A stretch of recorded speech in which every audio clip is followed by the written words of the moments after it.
Hello, puppies and kittens. Welcome to another episode of Blasphemers Bible. All right, where'd Kip go? Kip, get your ass over here. Oh, wait. What invokes him? Richard Carrier. All right, so we are on Nehemiah 6. Indeed. Wait. Should we read the super chat since we got one so early? Certainly. By the way. Berthausen offers $10 and says, another great movie quote from Nick Cage. My faith has been shattered. Oh, I don't even know what that one's from. Yeah, I don't either.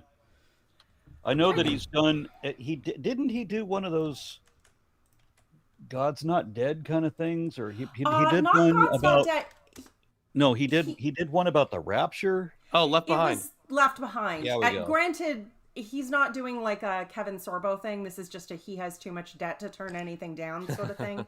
So when they did a remake that was supposed to be more cinematic, and it was more cinematic than the Kirk Cameron one, he did play in that, but he didn't, start jacking off right-wing nut jobs publicly. So huzzah! Apparently, it's from the trailer of The Carpenter's Son. Right, yeah, because that was they're doing a movie about the infancy gospel of Thomas. Which I don't have high hopes for. They're probably gonna fucking mangle it. But that is, if you guys don't remember, that's the one where Jesus is a little sociopath. That's the one where he kills people. Little shit. I know, exactly. It's the best version of Jesus. He's fucking Damien. Yeah, exactly. Kills people. Yeah, so his dad comes up to him and is like, you shouldn't kill people. And he's like, okay, I know that the other parents got in your face, so I am going to kindly not kill you for trying to correct me, but don't do it again. Yeah, the thing is, Jesus. It's actually kind of funny that they chose that one, right? Because not only is that that's probably the best one, honestly. That's probably the best infancy gospel. The other one is also interesting, but less interesting. Although it is my bathroom reading. I have a version of it in Greek, so that's my bathroom reading. The infancy gospel of Thomas. No, to the Greek. I've been seduced by Greek before. But wait. Okay, so the other one is the one where Mary cures leprosy on the way to Egypt by putting Jesus used diapers on people after she washes them, thankfully. Right? Is that... I don't remember that part. Is the one where Mary's hidden away for a while, right? And she has to be away from society, so nothing corrupts her. And then she is able to give birth to God himself, right? Well, I remember the one with the time freeze one, which was really cool sci-fi for the time. Oh, that might actually be... Yeah, there is a time... Yeah, I think the time freeze... There's the Frozen... But then when they go to Egypt, she, washes out his swaddling clothes, which, let's face it, we all know what that is. And the water goes down and causes a tree to sprout in the desert, and then, and she takes them afterwards, and... There was a Gnostic infancy gospel that was all about that. That part I don't remember, and I could just be forgetting it, right? But yes, there is a time freeze in the infancy gospel of James, which is that was the one. Yeah, that was really cool though. Yeah. Pretty interesting concept. I didn't think they had Francois Bovin has a pretty interesting paper on it too. Yeah. But anyways, guess who's talking about Jesus? It's us. How about we start with some reading? I will. Nehemiah 6. When word came to Sanballat, Tobiah, Geshem the Arab, and the rest of our enemies that I had rebuilt the wall, and not a gap was left in it, though up to that time I had not set doors in the gates, Sanballat and Geshem sent me this message: Come, let us meet together in one of our villages on the plain of Ono. Yeah, always worry when they want you to go to Ono. But they were scheming to harm me. You think? Why they chose Ono. So I sent messages to them with this reply: I am carrying on a great project and cannot go down. Why should the work stop while I leave it and go down to you? 4 times they sent me the same message, and each time I gave them the same answer. Then the 5th time, Sanballat sent his aide to me with the same message, and his hand was an unsealed letter, which was written, "It is reported among the nations, and Geshem says it is true, that you and the Jews are plotting to revolt, and therefore you are building the wall. Moreover, according to these reports, you are about to become their king, and you have even appointed prophets to make this proclamation about you in Jerusalem. There is a king in Judah. Now, this report will get back to the king, so come, let us meet together." I sent him this reply. "Nothing like what you are saying is happening. You are just making it up out of your head." Gosh, this all sounds so familiar. Like this is social media, right? Except somebody has to keep passing the texts back and forth. They were all trying to frighten us, thinking their hands will get too weak for the work and it will not be completed. But I prayed, "Now strengthen my hands." One day I went to the house of Shemaiah, a son of Delaiah, the son of Methabel, who was shut up in his home. He said, "Let us meet in the house of God inside the temple, and let us close the temple doors, because men are coming to kill you. By night they are coming to kill you." But I said, "Should a man like me run away?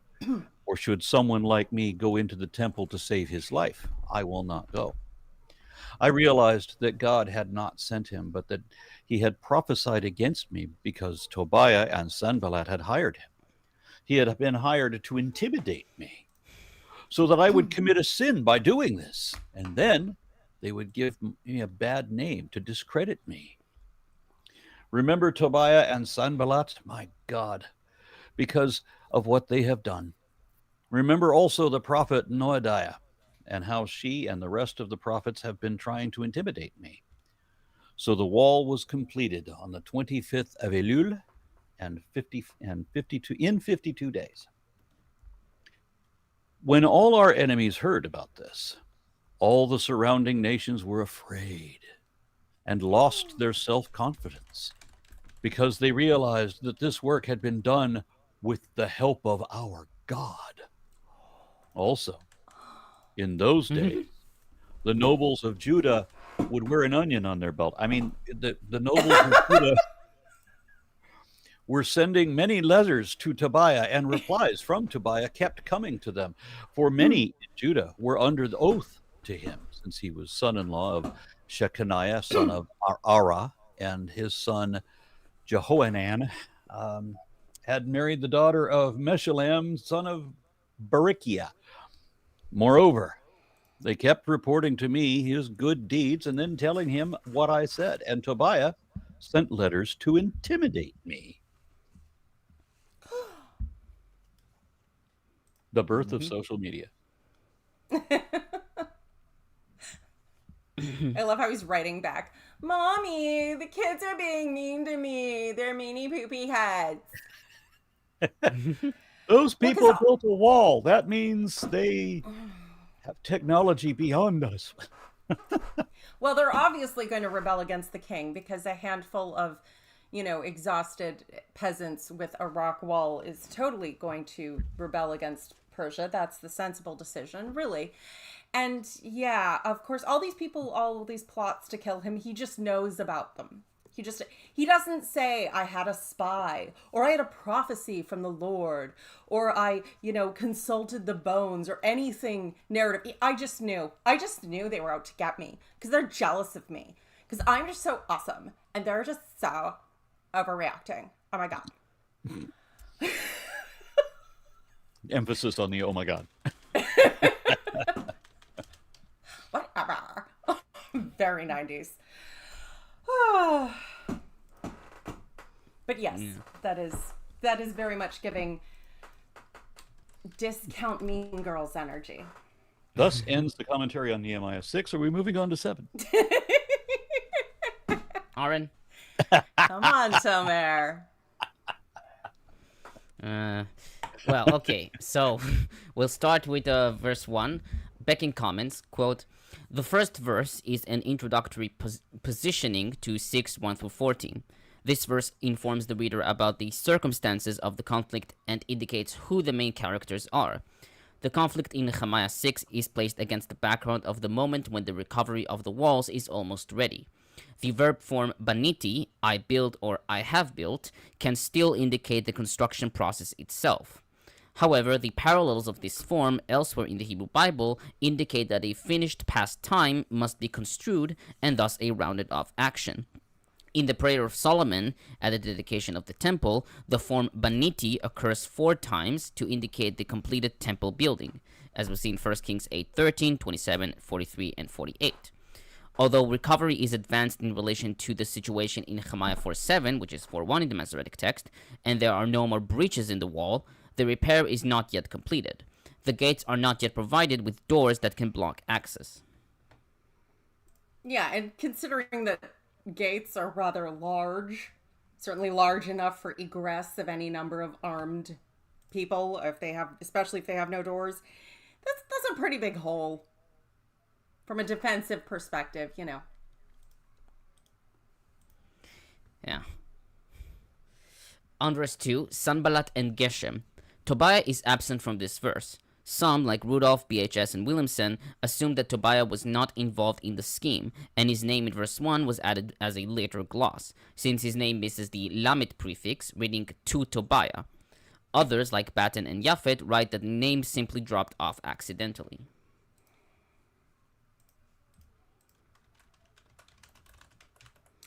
Well, what's more likely, that they forgot a name absent-mindedly, or that they pettily added a name to bitch about someone? I mean, my vote is petty, but it could go either way. On that same verse, one of the villages, in Hebrew, Kfirim. The usual understanding is that this is a place name, according to Pseudo-Rashi and modern commentators, but it is only mentioned here in the Hebrew Bible. The plain of Ono was an area west of Jerusalem, 8 miles northwest of Jaffa, where some returning Israelites settled, as we see in 738, 1135, and Ezra 233. Japhet notes that while it is doubtful that we can ever know about the geopolitical stance of the Ono Valley, it can be supposed that its distance away from Jerusalem and its proximity to other districts might have been the reasons for choosing it. Blenkinsop even suggested that the Valley of Ono was chosen because of its proximity to Beth Horon, Sanballat's town. Septuagint and Vulgate read in the villages, probably reading Kefarim, a reading favored by Kimchi and Gersonides. Peshitta reads, let us live as a band of robbers. Fried notes Balzaretti's opinion that the Syriac translator read kaf, like or as, instead of be, in, and read like young lions, in Hebrew kakfirim, instead of bakfirim or bekfirim, and that the change to robbers happened during transmission. Becking notes R. Scheinman's opinion that the Hebrew text can be translated as with the lions. In Nahum 2:12-14 and Ezekiel 19:2-6, lions stand metaphorically for princes.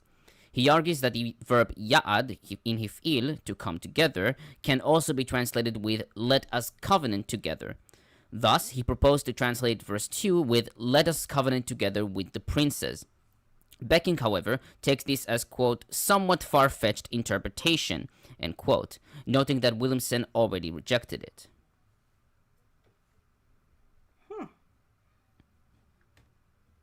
Yeah, I mean, the word is bakfirim, but, like, yeah, kfir can mean young lion. Yeah, I can understand the connotation of princes, though I think it's quite rare, or... But they're also, like, living, it's, you know, if they're going to live like robbers is the other translation, like, are they going to go live in the mountains, in the wild? Lions are typically wild, but then, yeah, it's there are multiple things this could mean.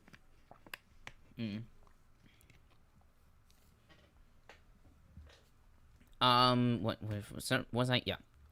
On the... Yes, sorry. Yeah, that same verse 2. They were scheming to harm me. Fried comments, quote, the word for harm is ra'ah, evil. If the language of the letter has the suggested connotation of inviting Nehemiah to participate in a conspiracy, then Nehemiah's suspicions would appear natural to the reader. Even without that, however, it is odd that if Sanballat et al. Only wanted to have a discussion, that they did not simply come by themselves to Jerusalem. They seem to be afraid to come, according to Rudolph and Williamson. Nehemiah has no intention of rebelling, however, so if that is what Sanballat and Geshem have in mind to do, he is better off not meeting with them. If they want to accuse him to the king of rebelling, then in that case too, he is better off not going down. In either case, they pose a threat. The harm could be a physical attack or an arrest.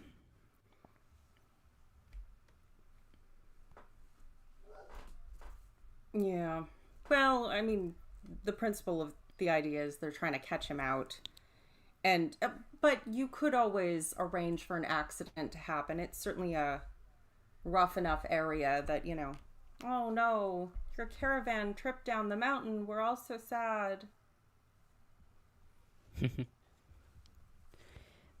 Now I jumped a bit to verse 6 because I didn't really have to say a lot about 3 through 5. So on verse 6, Harrington comments, quote, Sanballat's self-identification comes into relief in this passage. He refers to the nations, Goyim, as a group to which he does not belong. The term nations must refer here to non-Israelite ethnicities who were conquered by the Persians. Sanballat, whose sons bear Yahweh's names, considers himself an Israelite vis-a-vis the nations, but he is not a Jew. Nehemiah and the Jews form a separate entity who live in Yehud. The accusation that Nehemiah was planning to set himself up as king was a serious one. Persian monarchs were absolutely intolerant of those pretending to usurp their authority. Earlier, Zerubbabel, who was of Davidic descent, probably had to tread carefully to avoid suspicion of treason. Some scholars have even argued... Oh? Yeah, that would be tread carefully. Tread, yeah. Tread.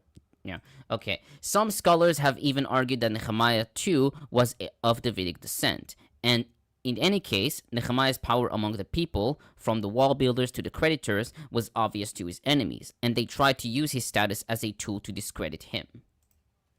So yeah, on the nations, right, the Goyim, right? That one, the designation is used for like the traditional enemies of Israel. Which is why, here they're making the accusation against Nehemiah that he wants to be king. The other cultures had similar ways of designating all of their enemies. So in Egypt they had the 9 bows, for example. That was a common way to talk about their traditional enemies. So I think that the idea that it is reported among the nations already signals to the reader, it's going to be slander. It's going to be, which one is for written stuff? Is it slander or libel? I forget. But it's one of those. Also, Lilith, you're muted. I don't know if she hears me. Lilith? Sorry, I was just muted. I think libel is written. Okay. That makes more sense, because slander, yeah. Yeah, one of them. I know one of them is written and one of them is spoken. Verbal. But yeah, libel, slander, all lies. So you can disregard. Libel is more clearly evidenced precisely what was said, so that makes more sense from a legal perspective. But yeah, either way. Also, I just want to point out real quick. So I do have a second screen now. I have an external monitor now. About fucking time. But the thing is, this way, not only will it help on my own personal streams. So, when Kip and I actually do readings of the Greek, of Matthew, which is what we've been doing from time to time, I haven't been able to have the camera up. So now I actually have a way of doing that, of having our cameras up.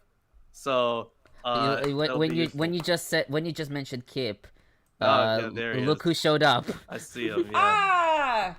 Yeah. So now we can do that, but it's also nice because while Tomer is going over his awful commentary, I've also been working on a video on the letter of Aristeas and the translation of the Septuagint. So I do have a book pulled up on that. No, Well, at least I have 3 monitors. Yeah. Congratulations. I've got 6, Tomer. Yeah, you got a problem. but You you're a got a weirdo. Yeah, you're a weirdo. Yeah. boys, Yeah, you're exactly. both pretty. No. Oh, actually, this is really funny. Sorry, really quickly, I see this in chat. So Chrissy said, "Finally, Lawrence, geez." But then Rimmer's Briggery said, he's saying Ge'ez, and I actually have a book on learning Ge'ez. Great. There we go. Nice. But yeah, someone was pointing out that, how much does this reflect the politics of the time, as opposed to the time it was written, and what would have been going on. Admittedly, even if we took all this as more or less an accurate representation of what Nehemiah is recording, he's not very clear about his problems with the others, and I very much doubt he reports accurately what they were actually upset about. Given the history of Ezra-Nehemiah, that whole group, that whole, their attitude being very exclusionary, very racist and bigoted, not only towards, other nations, but towards Jews and Israelites who had remained in the land and maintained traditional practices. Like, they were, considered corrupted, and only the people who came back from the exile were the pure ones, which doesn't make a lot of sense, but that was the position. So who knows what the actual nature of complaint against him was. But I'm guessing there was probably a lot more of that complaint going on behind the scenes. I think Kip has the worst excuse not to be here. He said, "I'll come hang out, but I'm editing audio for the book." Books don't have audio. What are you doing? Audiobooks, honey. Some of us, he we did have to publish a book. multitask. I found a reason think for it's him called- to be it's here, called and you God's just ruined that. Propaganda. I think everyone should go pick up his book. I think it's called God's Propaganda. I'm pretty sure. God's propaganda. Yeah. There is so much. Oh, that is that you could have Listen, a whole if you just- fucking library on that topic. Yeah, I think we have a name for it actually. I wish I had time to read like I once upon a time did. Just Audible, Aaron. Yeah, that Just is- get Audible. Listen to the audiobooks while you're doing other things. Genuinely. It's that's what I do. Late And- stage capitalism. It's the only way I can still read a lot of the time. now you can't say anything anti-capitalist because That's You- fine. Come after me. I don't care. you've heard about Trump's new directive, right? Yep. Anybody Oh, that fuck criticizes Trump. Christianity, anybody that criticizes capitalism, anybody America. that contends with Anti-American, anti-capitalist, anti-Christian. Those are the 3 things. and anybody who argues against traditional Christian values, particularly regarding gender and morality. So if you think trans people are people, then you're a terrorist. If you're an atheist, then you're a terrorist. That's how I'm reading this. Well, yeah, but they seem to get really upset about gender in all situations, even when it's incredibly creepy and weird. Like, apparently Fox was really upset that they were using they, them pronouns for the Transformers, the giant robots. I don't want to think about which part of the truck is morphing into a giant dick. Just, You forgot that you that do not they need are, a gender for that. Just blow I mean, things they up are- as a robot. I mean, they are trans. Yeah. Transformers. Yeah. Yeah. Well, so I had a conversation with a guy from Germany this week, and he asked me a great question. Does any of you know what borders on stupidity? Everything. Canada. Canada and Mexico.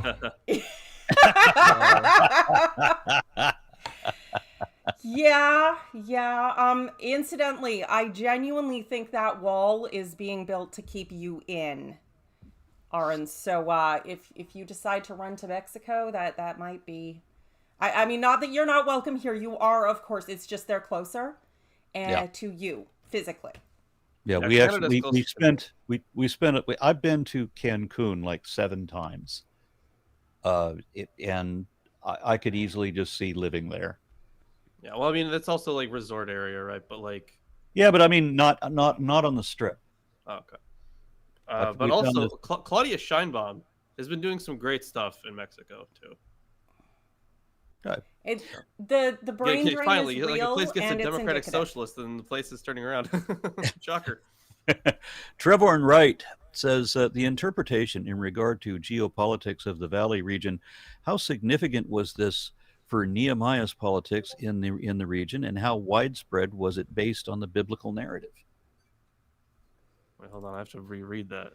Yeah, I probably should have read it all before I said it. I mean, I've already mentioned that in the commentary. I mean, it is possible that the placement of Ono was decided because of like the proximity to Beth Horon. So there might be some let's see. There might be some like political issue here, like geopolitical stuff that's around the. Let me just check. Then another comment from Tulak Horde and the Acolyte Orchestra. I like that name. It says, for those of us who reject the idea that fascism is right-wing because they had a planned economy like Franco too, what a schmuck. Schmuch? I don't know. Looks like a Jewish word. Schmuck. Okay. What do you say? They weren't free market? So when it comes to let's say rejecting the idea that fascism is right wing, fascism is intrinsically right wing. It has always been. Yeah. Like you can have different, like authoritarianism can be both right or left wing. Yep. You can have both of those, but fascism is right wing. And the right, my God, you know what? Yeah, Trump's a fascist. Not gonna mince words on that one. It's pretty obvious.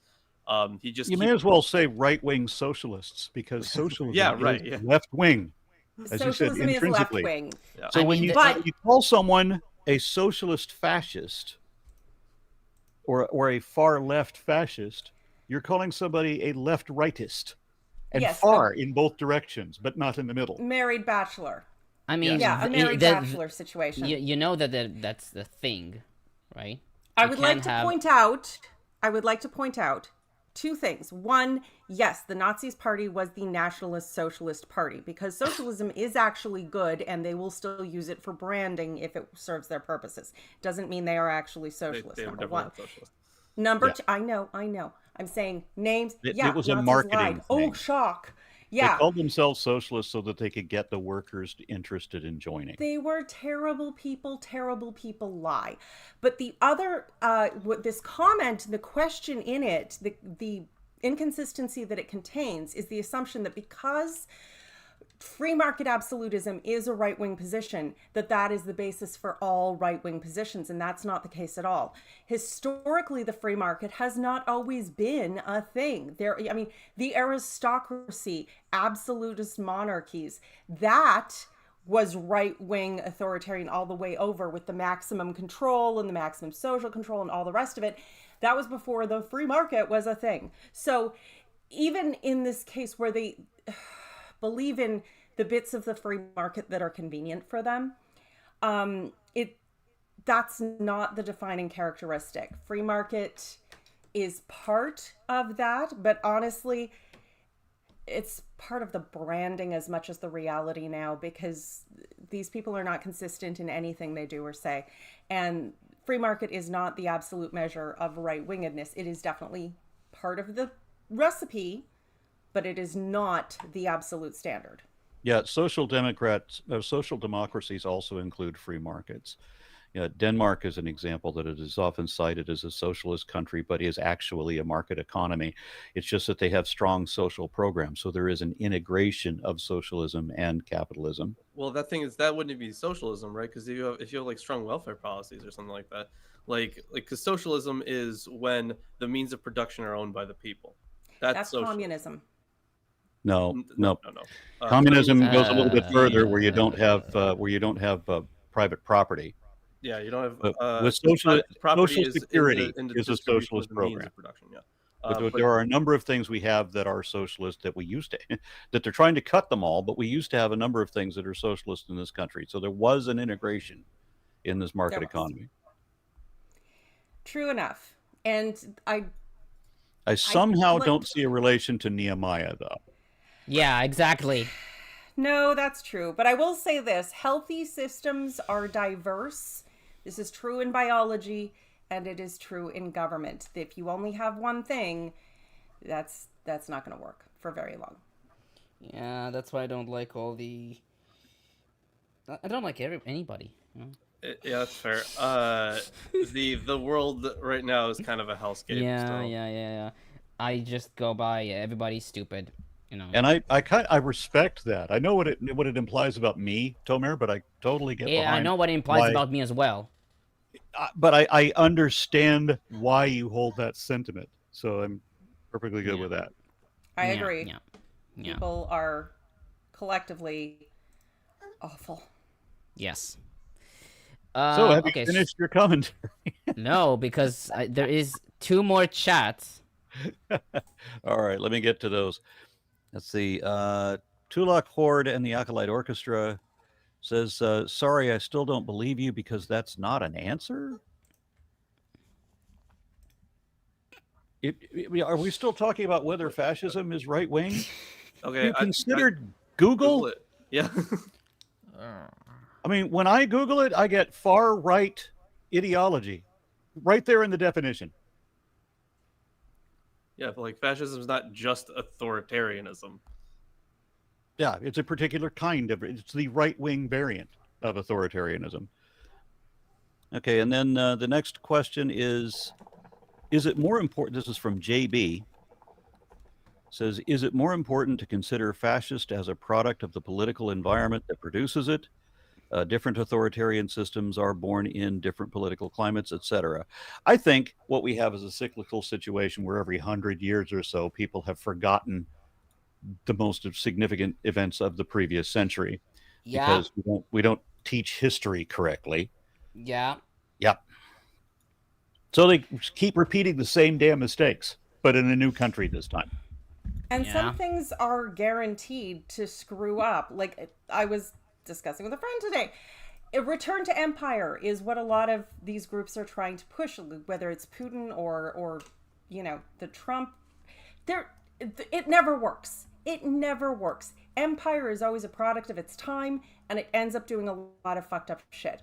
But whatever context, trying to go back to that always is terrible. Everything about that always ends terribly. Like there are certain lessons in history that people will suppress in education because it's convenient for them in the short term if people don't know it. But go read a diverse bunch of books and listen to people who actually have accreditation in the area they're talking about. Yeah, and it's a funny thing. Somebody just mentioned that, 80 years ago we had World War II, 80 years before that was the Civil War, and 80 years before that was the Revolutionary War. And so now we have the losers of all those big wars are all trying to come back again. So we have the people that are pro-slavery and pro-segregation, the people from the Civil War, they're back, and we have the fascists, they're back, and we have the people that are promoting monarchy. It's like, we don't learn lessons in this country, and the people who lose never admit that they lost. Yeah. Never. And that's actually, I think, at this moment in time, because we are all going to have to face decisions about the people we will leave behind as we fight against and run from emerging evil. I've had to abandon people. The person who can be helped is the person who is capable of admitting when they are wrong. The person who expects reality to conform, no matter what it does to what they expect, cannot be helped. That is the only consistent principle I've found to go by.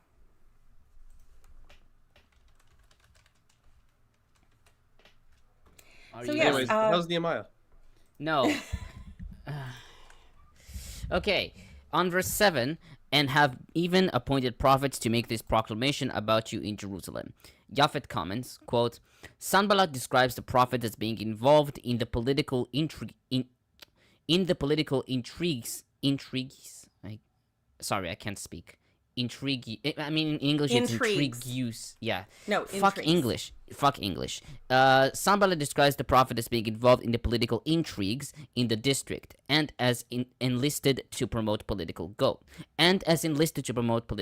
Sorry, my brain is fucked up today. The activity that Sanballat attributes to the prophets recalls the activity of Haggai and Zechariah during Darius' rule, and the messianic hopes depended on Zerubbabel, as was in Haggai 2:21-23 and Zechariah 6:9-14. It was only by the force of such messianic hopes and the viewpoint that the temple would be the first stage in the renewal of the kingship did Haggai and Zechariah manage to spur the people to build the temple. The claim that the wall construction was accompanied by hopes for the renewal of Judah's political independence is not impossible. It could be that in Judah, there were people who clung to such aspirations, which might explain the broad mobilization of all the strata of the people to build the wall. Nehemiah's reactions in the current context, and the way in which stresses in his memoir that he was the Persian king's emissary, indicates Nehemiah's desire to emphasize that he himself was not a part of such hopes, or to the initiatives that might have accompanied them. Yet, this does not rule out the possibility that such hopes did exist among the Judeans.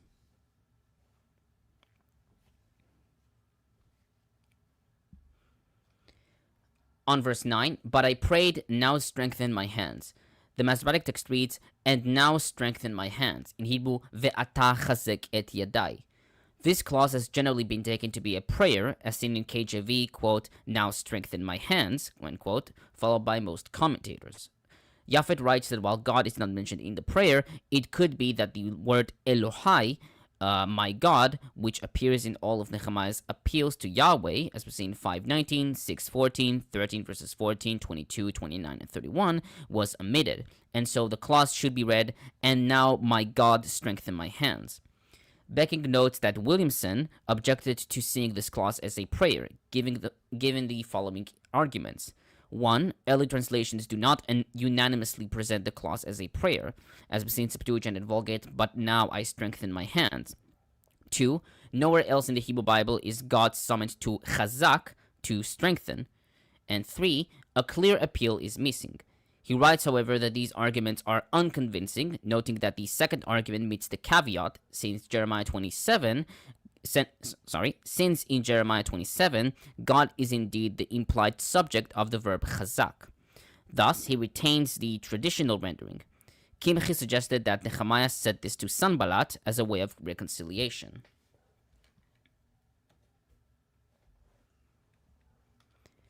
On verse 10, Shemaiah. We are not told why Nehemiah entered Shemaiah's house, though Shemaiah seemed to be a prophet, as we see in verse 12, or a priest, since he had access to the temple, as we see in 1 Chronicles 24:19. Pseudo-Rashi argued that Shemaiah was a false prophet, who received a bribe from Sanballat and his colleagues to frighten Nehemiah, in order to stop the work. Likewise, Harrington writes that Shemaiah was a prophet who had sold out to the opposition.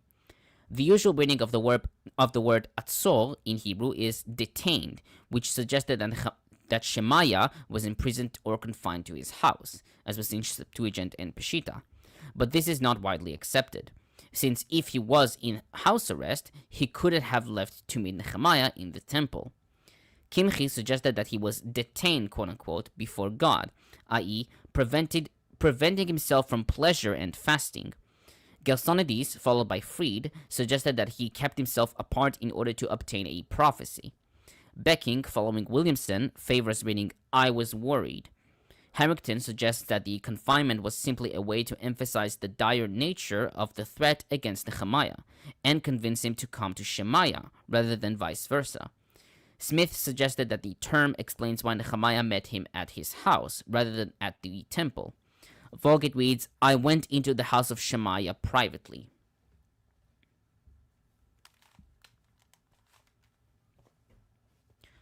On that same verse, "Let us meet in the house of God," etc.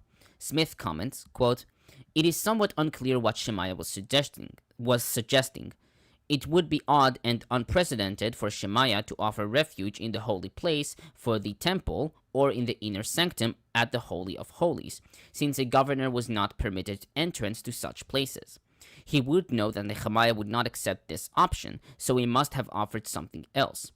Going to the temple might simply refer to the country yard of the temple, which would offer protection if the other gates of the temple were closed. There would be a much greater temptation to accept this offer, which was not illegal or forbidden. Yamauchi thinks Shemaiah proposed that Nehemiah should go to the altar of asylum, quote unquote, found in Exodus 21:13, 1 Kings 1:50-53, 2:28-34, and 8:64, but not for him to take refuge in the house of God, the temple building itself. Blenkinsop concludes that this, quote, proposal does not make good sense. As governor, Nehemiah had an armed retinue at his disposal and had no need to take refuge in the temple, end quote. So it is not surprising that Nehemiah rejected this option, end quote. I think it's also worth noting that at least at some other points in the history of the text, seeking refuge in the temple, particularly grasping the horns of the altar and claiming sanctuary, that has traditionally been seen as an admission of guilt for something, which, yeah, at least he seems to think they're trying to establish him as having done something he should not have done.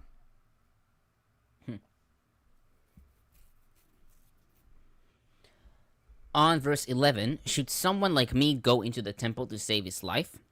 The Masoretic text reads, "Who am I that shall come to the sanctuary and live?" Also Septuagint. Fried writes that the text supposes that Nehemiah's entrance into the temple would somehow lead to his death, i.e., that his entrance into the divine sphere would enrage Yahweh enough to kill him. She suggested that this is either because he was a eunuch, as we see in Deuteronomy 23:1, or because he wasn't a priest, according to Pseudo-Rashi and Gersonides. She notes that the effects of a layperson, a non-priest, entering the temple is amply described in 2 Chronicles 26:16-20, and according to the law, the punishment is death, as was in Leviticus 16:2 and Numbers 18:7.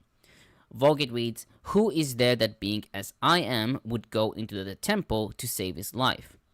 Becking notes that while some commentators take vechai to indicate staying alive as a result of an asylum procedure, like Rudolph, Fensham, and Becker, he writes that this points out the impossibility to stay alive for a layman who will approach the holiness of God.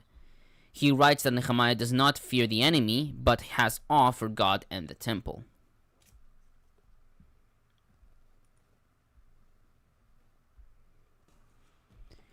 On verse 14, Noadiah the prophetess.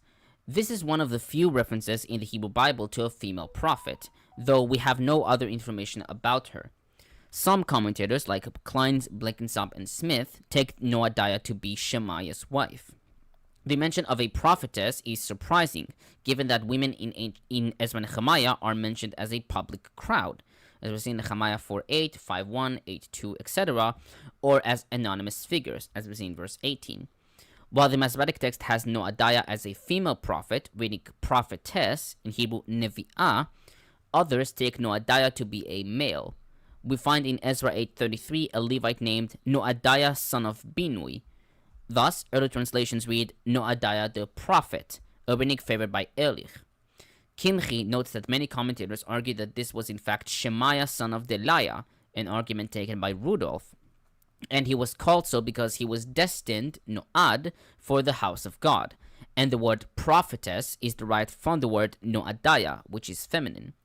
He writes, however, that this is unlikely and that Noadiah was female, as suggested by most traditionals and modern commentators. Japhet writes that whoever goes against the Masoretic text reading bases himself on the assumption that women had a marginal status during the return from exile period. She writes, however, that this is a circular argument, and that there is no fundamental or social impediment to a woman being a prophetess, and her mention in this context is like a spotlight, illuminating the Judean society in a different light that is reflected in EN in general. Is this the only female, the only prophetess in the Bible, or is No, you there's have not. Huldah as well. Huldah Deborah. as well. Okay. Yeah, Devorah as well. Miriam, I could think, is not also. remember. I thought there was two, but I blank, can't Yeah, remember. there's others, but they're like, they get very short snippets. They're Yeah. not like, the main character. Women we did hear about this important one, like, things? and that prophetess. I'm like, do we? What about her? Shoot. Yeah, I mean, We'll they're assume people at the time knew. The thing is, like, culturally, female prophets were also ramping up in multiple parts of the world too. The Greeks, of course. They, in Athens, they had I forget the name of, like, the office, I guess, the position, but they had the prophets who would sit over the. I think that a lot of the early scholarship was like they would sit over the steam vents, right, and like basically get high or something. I forget what they're called. Wasn't that in Delphi? Yeah. It was the Delphic Oracle. That's right. Yeah. Yeah. But then there's also like the Sibylline oracles, which will come up later. So yeah, culturally, and like the Sibyls were all women. But yeah, this is all stuff that it's part of like this greater cultural shift towards that. I think I gathered all the information that I could gather from the commentary. Okay, on verse 15, the wall was constructed after 52 days.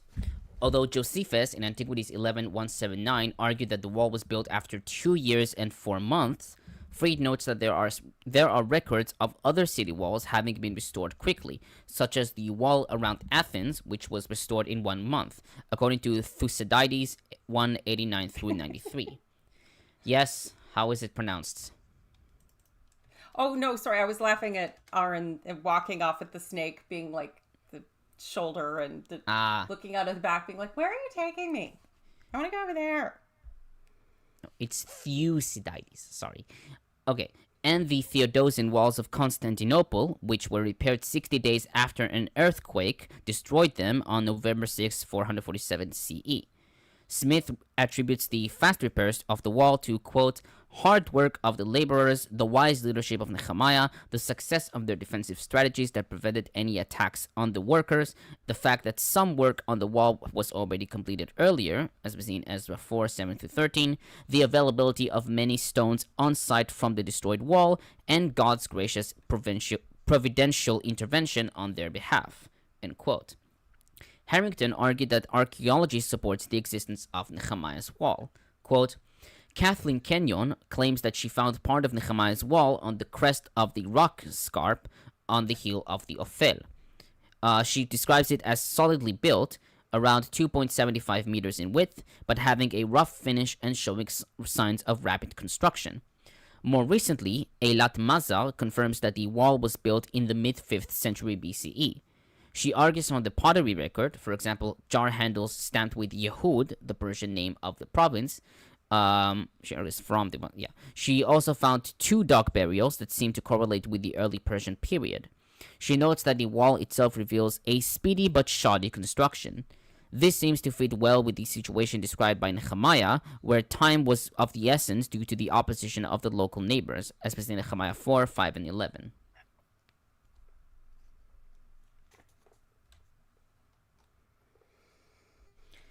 On verse 16, all the surrounding nations were afraid and lost their self-confidence. Freed comments, quote, the implication is that the fear would be due to the increased prestige and status of the city, now that their shame had been ended. Historically speaking, there would have been no reason for the nations surrounding Judah to be afraid, simply from the fact that the wall had been completed. There was no need for the existence of a city wall to spark fears of rebellion, however, as city walls were common in the Persian Empire, and Jerusalem would certainly not have been unique. If the rebuilt wall had created fears of Judean rebellion, then it would have created fear that unwanted imperial troops would be ordered into the area. I do get the impression that the Judean people had something of a reputation for rebelling at incredibly inconvenient and unwise times. You think? Based on the history to date. I'm just saying. Not that I'm against rebellion, but, it's better to be smart and not, Trevor Wright says, is Nehemiah's role, according to the biblical narrative, short-lived due to circumstances, God's misjudgment, or a vague description of prophecy? Well, I mean, his role it wasn't really like a long-term thing.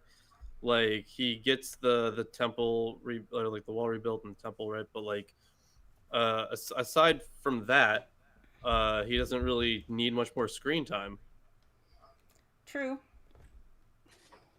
And but then he the gets next to be a one, bit dramatic. Duke of Many Things, says, Aaron, the witch of Endor, who spoke with Solomon, counts as a prophetess? Yes, no?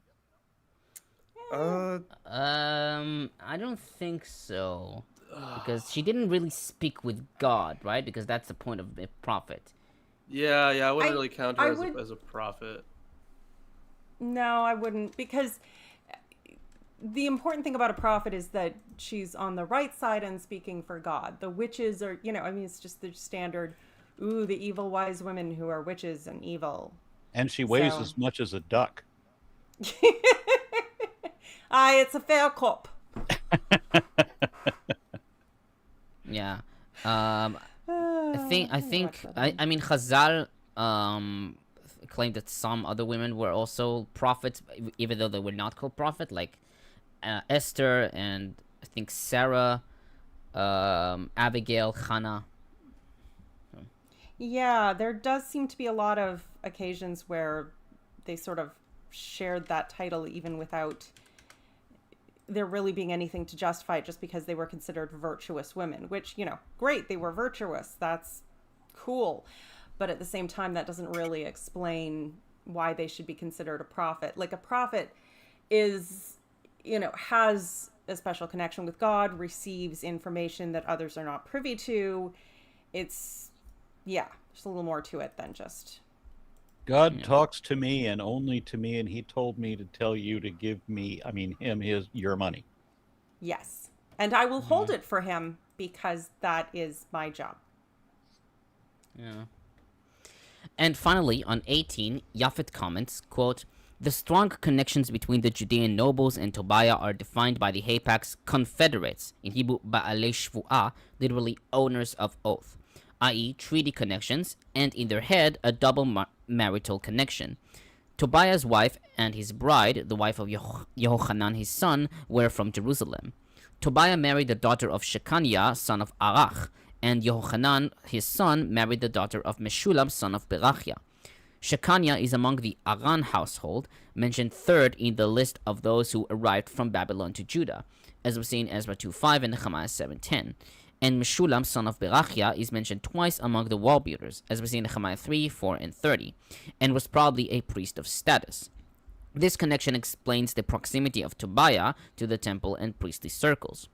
The emphasis on many, in Hebrew Rabim, repeated in verses 17 and 18, makes clear that Tobiah's connections in Jerusalem exceeded those of a familial connection. Both sides had wider interests, but their exact nature has not been identified. That's always fun. Mm-hmm. Well, admittedly, it's at some point it's hard to speculate with any accuracy. You know what is more fun? We know what time it is. It's the happy joy. No. Guess who's talking about Jesus?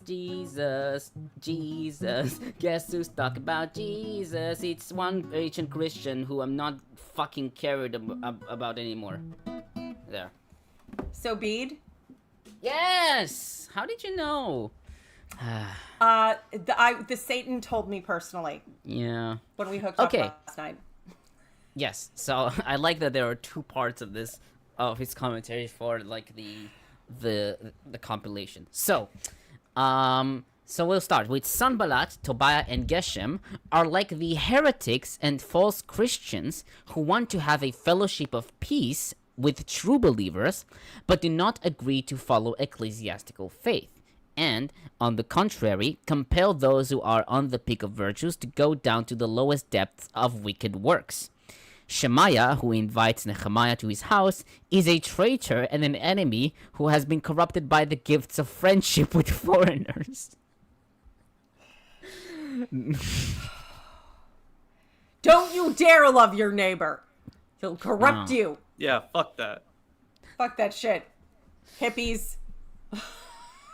Well, But bunch of commies.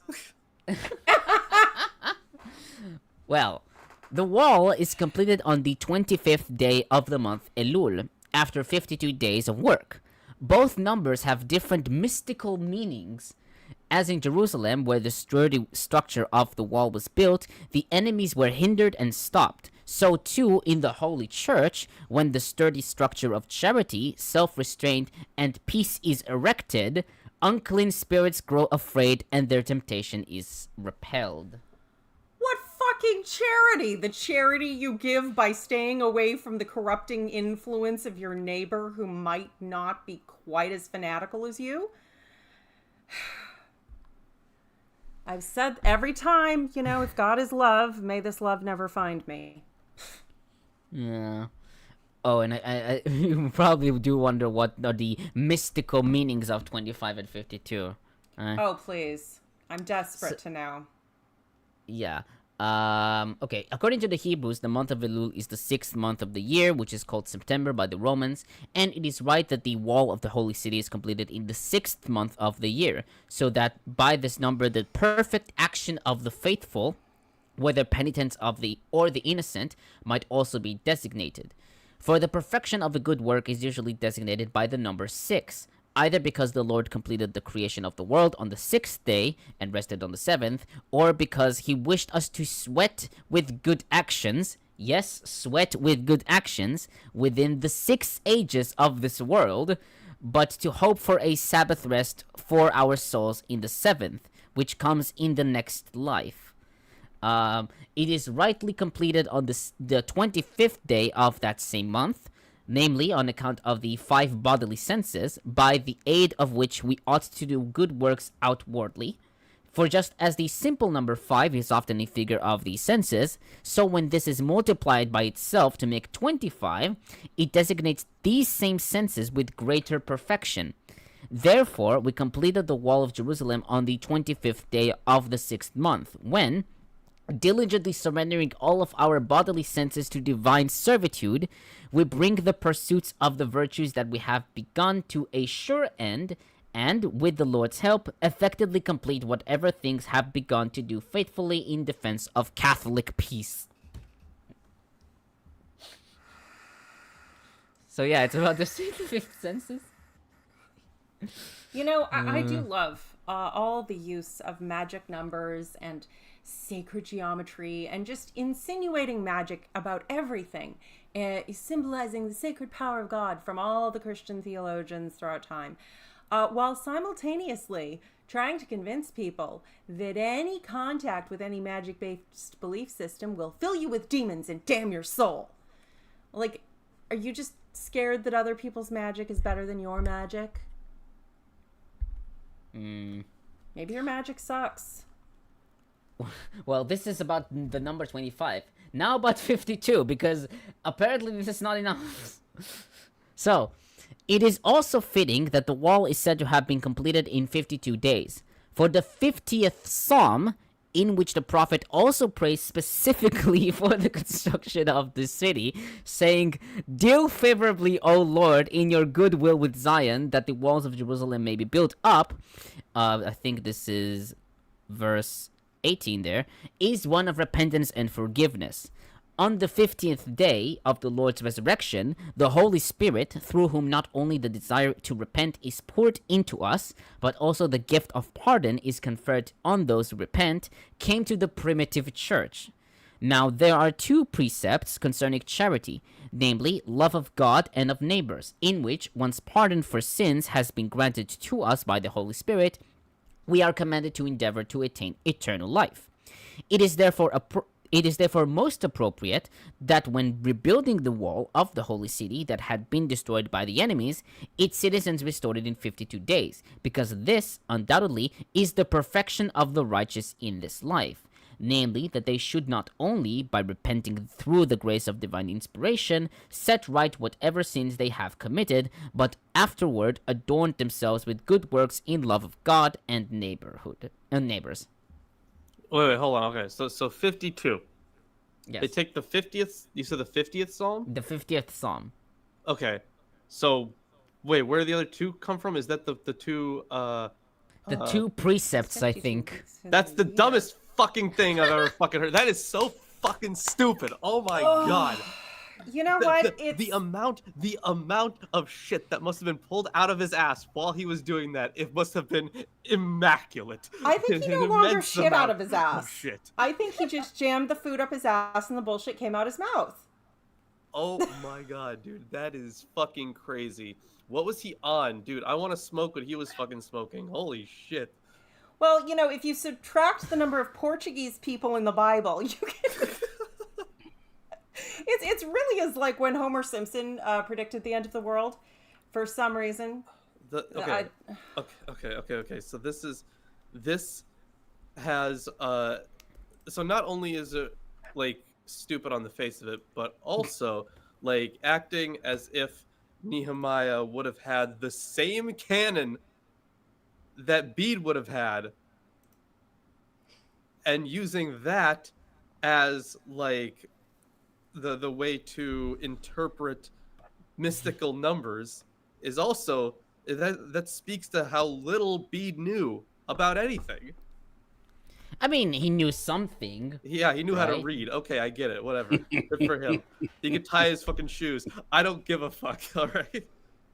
Well, you know, if this was like a sermon, you know, and they're just making connections in order to, you know, give you a way to remember sacred truths, I'd kind of get it. But the idea that this is somehow commentary and it's divinely inspired to get 52 books because of this shit, and oh my god, the contortions.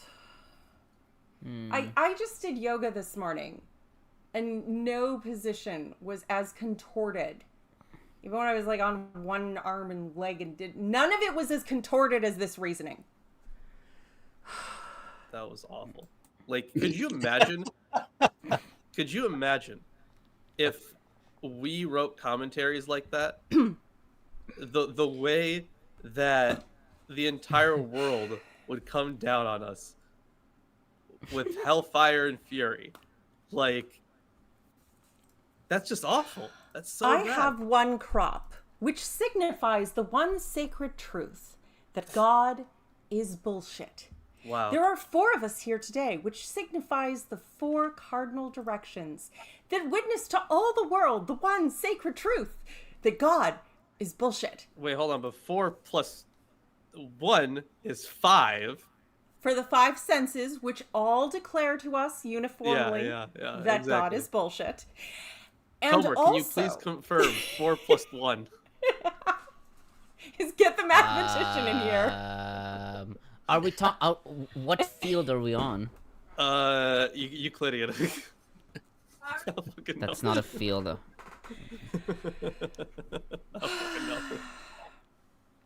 So, we've just started a religion, and apparently we have our first theological positions. So, send me money. I require coffee and chocolate to continue providing you with the divine wisdom of the sacred and very sexy crop. I'm scared. You like it. Maybe. Yeah, we have 2 comments. Alrighty then. Trevor Wright, did I read that one already? Okay, no. Trevor Wright says, what role did the temple play in unifying a fragmented post-exilic community during Nehemiah's reforms? It did everything it was supposed to do. You now have a centralized community, and you have a priesthood and like a centralized authority, really. So like, yeah, it did exactly what it was supposed to do. It Okay. sort of reminds me of like the space race and, you know, JFK and drawing people together. We choose to go to the moon. You know, it's sort of everybody, oh, we're all going to gather together because that sort of, let's all pull together for the goal. We'll go to the moon and then do the other things. Yeah. But the point is drawing people together to all work towards a common goal. It's what they did during the world wars, and they were missing a little bit of that unity, and that was a more positive goal than just killing a bunch of other people because reasons. And then JB says, was Nehemiah the author of the book? No. I had a teacher in school who was Jewish. She said the New Testament was written by greedy foreigners trying to destroy Israel. Oh, that's quite funny. But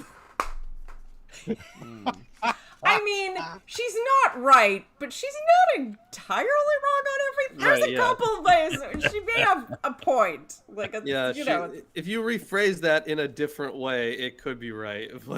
yeah, it's not wholly inaccurate. Yeah. I mean, I don't like. I think that the when it comes to Nehemiah, I think the book was written like, I don't know, 100 years after the events described here. So I don't really think that it's entirely was composed by Nehemiah, and it's just I think it's more like from in the Hellenistic era, maybe like 400 BC or around that time. Hellenistic would have started in 322, Yeah, but like or like I around mean, that time, like after. I mean, yeah. Freed, yeah, but I know that Freed takes it to be like some Hellenistic like influences, but no, I don't think that Nehemiah wrote this. Right. I mean, there are some like I do think that there are some kernels of truth in like the document in like the specific Ezra-Nehemiah and some like authentic documentation, but not all of it is authentic. Like, No, of course not. A lot of it is like a lot of embellishment in some of the chapters, at least in my There opinion. was naturally some embellishment in that genre, and you know, the courtly documents. It's all very, you know, shiny side of the, you know, even when they admit fault, they never admit fault. It's officially, it's just, you know, we slant. But I think with the prophets, it's even canonically, it's not that the prophet sits and writes and Ezra did thus and so. It's that they have a servant or a junior prophet who follows them around and records their words and deeds, and then this is compiled sort of after their life. Granted, that's still probably a little bit of an exaggeration, but even if there were, you know, notes gathered by scribes, students, junior accountants, whatever, that would be something in the way of a source for writing this. And then, of course, yeah, you get your courtly / priestly prophet vibe of, you know, shining everything up as you do. But I mean, that is a hypothetical. I have no evidence that that's actually how it occurred. So, Are we moving on to 7? Yes, and since Isaac is not here, and since there's like 73 verses of Hebrew, Yeah, it's I'll like- do it. I it got was- it. It was 18 verses in the previous one. This is 73. What the hell? Don't Yeah. worry. Don't worry. we're They're speed running them. It's they're a bunch mostly of names. They're mostly names.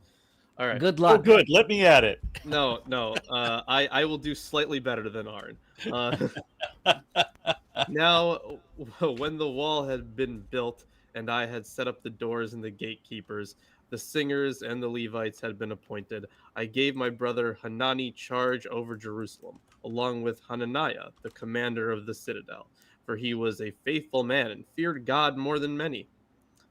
And I said to them, the gates of Jerusalem are not to be opened while the sun is hot. Oh boy, okay. While bad news for you. While the sun is hot, while the gatekeepers are still standing guard, let them shut and bar the doors. appoint guards from among the inhabitants of Jerusalem, some at their watchposts and others before their own houses. The city was wide and large, but the people within it were few, and no houses had been built. Then my As God long as put it's it wide and large. Then my God put it into my mind to assemble the nobles and the officials and the people to be enrolled by genealogy. And I found the book of genealogy of those who were the first to come back, and I found the following written in it. These are the people of the province who came up out of the captivity of those exiles whom King Nebuchadnezzar of Babylon had carried into exile. They returned to Jerusalem and Judah, each to his own town. They came with Zerubbabel, Jeshua, Nehemiah, Azariah, Ramiah, Nahamani, Mordecai, Bilshan, Mispereth, Bigvai, Nahum, Baana, Baana. The number of the Israelite people, the descendants of Parosh, 2,172. Are you Of sure that's not pronounced kumbaya, my lord? God. Of Shephatiah, 372. Of Ara, 652. Ah, Of Pa'ath Pachat Moab, Moav. namely the descendants of Yeshua and Joab, 2,818. Of Elam, 1,254. Of Zatu, 845. Of Zakai, 760. Of Benui, 648. Of Bebai, 628. Of Azgad, 2,322. Of Adonikam, 667. Of Bigvai, 2,067. Of Adin, 655. Of Otter, namely of Hezekiah, 98. Of Hashum, 328. Of Bezai, 324. Of Harif, 112. Of Gibeon, 95. The people of Bethlehem and Netophah, 188. Of Anathoth, 128. Of Beth Azmaveth, 42. Of Kiriath Yaarim, Kephira, and Beeroth, 743. Of Rama and Geba, 621. Of Michmas, 122. Of Bethel and Ai, 123. Of the other Nebo, 52. The descendants of the other Elam, 1,254. Of Harim, 320. Of Jericho, 345. Of Lod, Hadid, and Ono, 721. Of Sanaa, 3,930. The priests, the descendants of Yediah, namely the house of Yeshua, 973. Of Immer, 1,052. Of Pashur, 1,247. Of Harim, 1,017. The Levites, the descendants of Yeshua, namely of Kadmiel, of the descendants of Hodava, 74. The singers, the descendants of Asaph, 148. The gatekeepers, the descendants of Shalom, of Ater, of Talmon, of Akub, of Atita, of Shobai, 138. The temple servants, the descendants of Ziha, of Hasufa, of Tabaoth, of Keros, of Sia, of Padan, of Libana, of Hagaba, of Shalmai, of Hanan, of Gedel, of Kahar, of Raiah, of Rezin, of Nakoda, of Gazam, of Uzzah, of Pasea, of Besai, of Meonim, of Nephushesim, of Bakbuk, of Hakufa, of Harhur, of Baslith, of Mahida, of Harsha, of Barkos, of Sisera, of Tema, of Neziah, of Hatifa. The descendants of Solomon's servants, of Sotai, of Sophereth, of Perida, of Yaala, of Darkan, Yala. of Gedel, of Shephatiah, of Hatil, of Hokereth, Hazabaim, of Ammon. All the temple servants and the descendants of Solomon's servants were 392.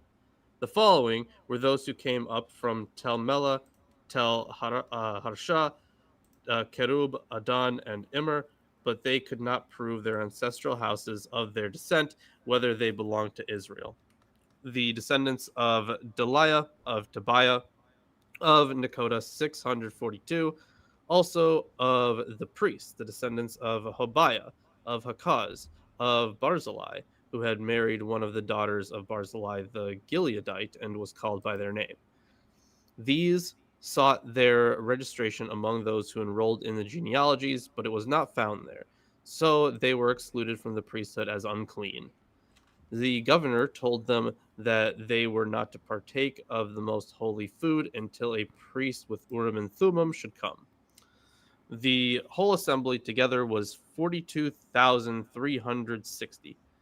Besides their male and female servants, of whom there were 7,337, and they had 245 singers, male and female. They had 736 horses, 245 mules, 435 camels, and 6,720 donkeys. Now, some of the heads of the ancestral houses contributed to the work. The governor gave to the treasury 1,000 darks of gold, 50 basins, and 530 priestly robes. And some of the heads of the ancestral houses gave into the building fund 20,000 darks of gold and 2,200 minas of silver. And what the rest of the people gave was 20,000 darks of gold, 2,000 minas of silver, and 67 priestly robes. So the priests, the Levites, the gatekeepers, the singers, some of the people, the temple servants, and all Israel settled in their towns.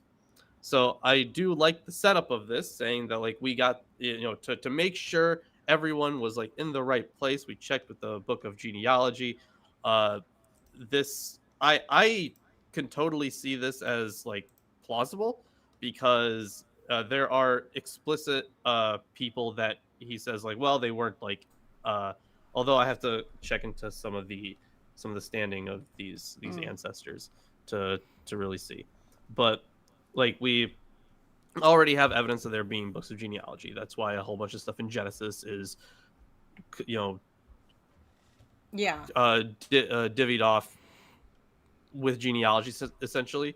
To get from one story to the next, they insert a genealogy.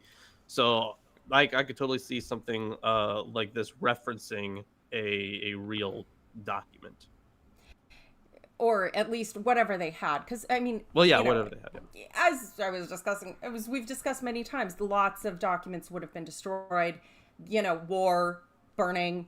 There's gaps. You do your best with what you can save. But at least they do have the bit where, okay, well, if someone comes with the magic rocks and the magic rocks say that you're correctly descended, then we can write you in the gaps in the genealogy, but we have to wait for the magic rocks.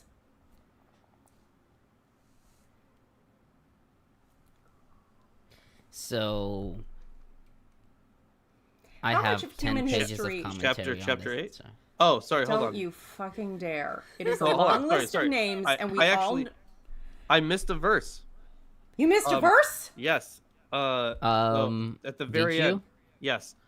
Settled in their towns, right? But then when the 7th month came, the Israelites being settled in their towns, and then it goes off into the next chapter. Oh. This is one of yeah. those. Yeah, this is like one of those. Yeah. I go over why this actually exists in my video on chapters and verses in the Bible. So if you want to learn about that, go watch that video. You're just I mean, not that going would to be generous enough to give us a clue now. Why does this thing end in mid-sentence? Okay, the thing is they ended this stuff. It depends on what tradition you're looking at, right? So the when they would, because we have like chapter and verse divisions pretty early on. Well, sorry, I guess more verse divisions pretty early on, but the thing is the numbering system came later, And because the numbering system came from the Christians primarily, but then the Jews took that numbering system but aligned it closer with their text, their traditional divisions, and then essentially you have a renumbering. So I would think this just kind of got lost in the. Go ahead. I had a youth pastor who used to joke that she figured at some point someone was like copying this out in a cart and the donkey like hit a bump and they, oh, I guess that's a new break. Because it just gets so ridiculous at times. And I was like, I know you're joking, but honestly, I could kind of see it. Just because this is not the only time it breaks off in the middle of a sentence, but I'm sure we can fold it into the next reading. Yeah. Okay, so I only have 3 pages. So we're starting with verse yeah. But you believe that. On verse 1, the gatekeepers, the musicians, and the Levites were appointed. Several commentators like Williamson, Blenkinsop, take the singers and the Levites, in the Masoretic text Ve'amishorim ve'Levim, to be a later gloss, since gatekeepers would not have a cultural function here, as opposed to gatekeepers elsewhere in the Hebrew Bible, who watched the entrance to the temple. Though Fried argues that tasks were assigned to the gatekeepers, Vayipakadu Ashorim was also part of this gloss. Becking writes that by this interpretation, a glossator would then, in addition to the cultural function of those other gatekeepers, have added 2 groups of cultic staff to create a threefold grouping as occurs elsewhere. As we see in Ezra 2:70, aka Nehemiah 7:45, Ezra 7:7 and 24, and Nehemiah 12:45. He writes, however, that it is questionable whether such a sharp distinction between cultic staff, quote unquote, and civilian functionaries was already made in ancient Israel. Still, Japhet writes that the mention of the singers is puzzling, even if we accept the possibility that Nehemiah assembled the guard force from the temple gatekeepers.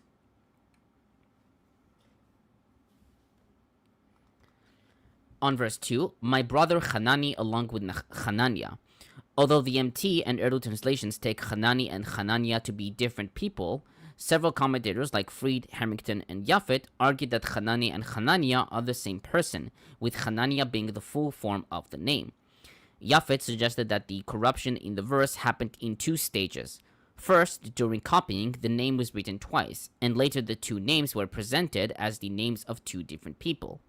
Smith notes Steinman's opinion that the vav preceding the name Hananiah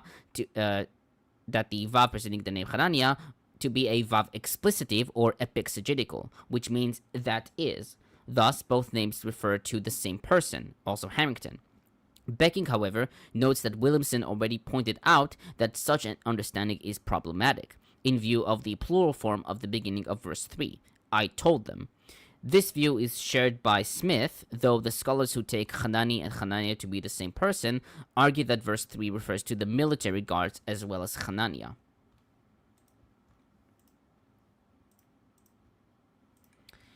On verse 3, Becking comments, quote, the first measure concerns the closing of the doors at a given time of the day.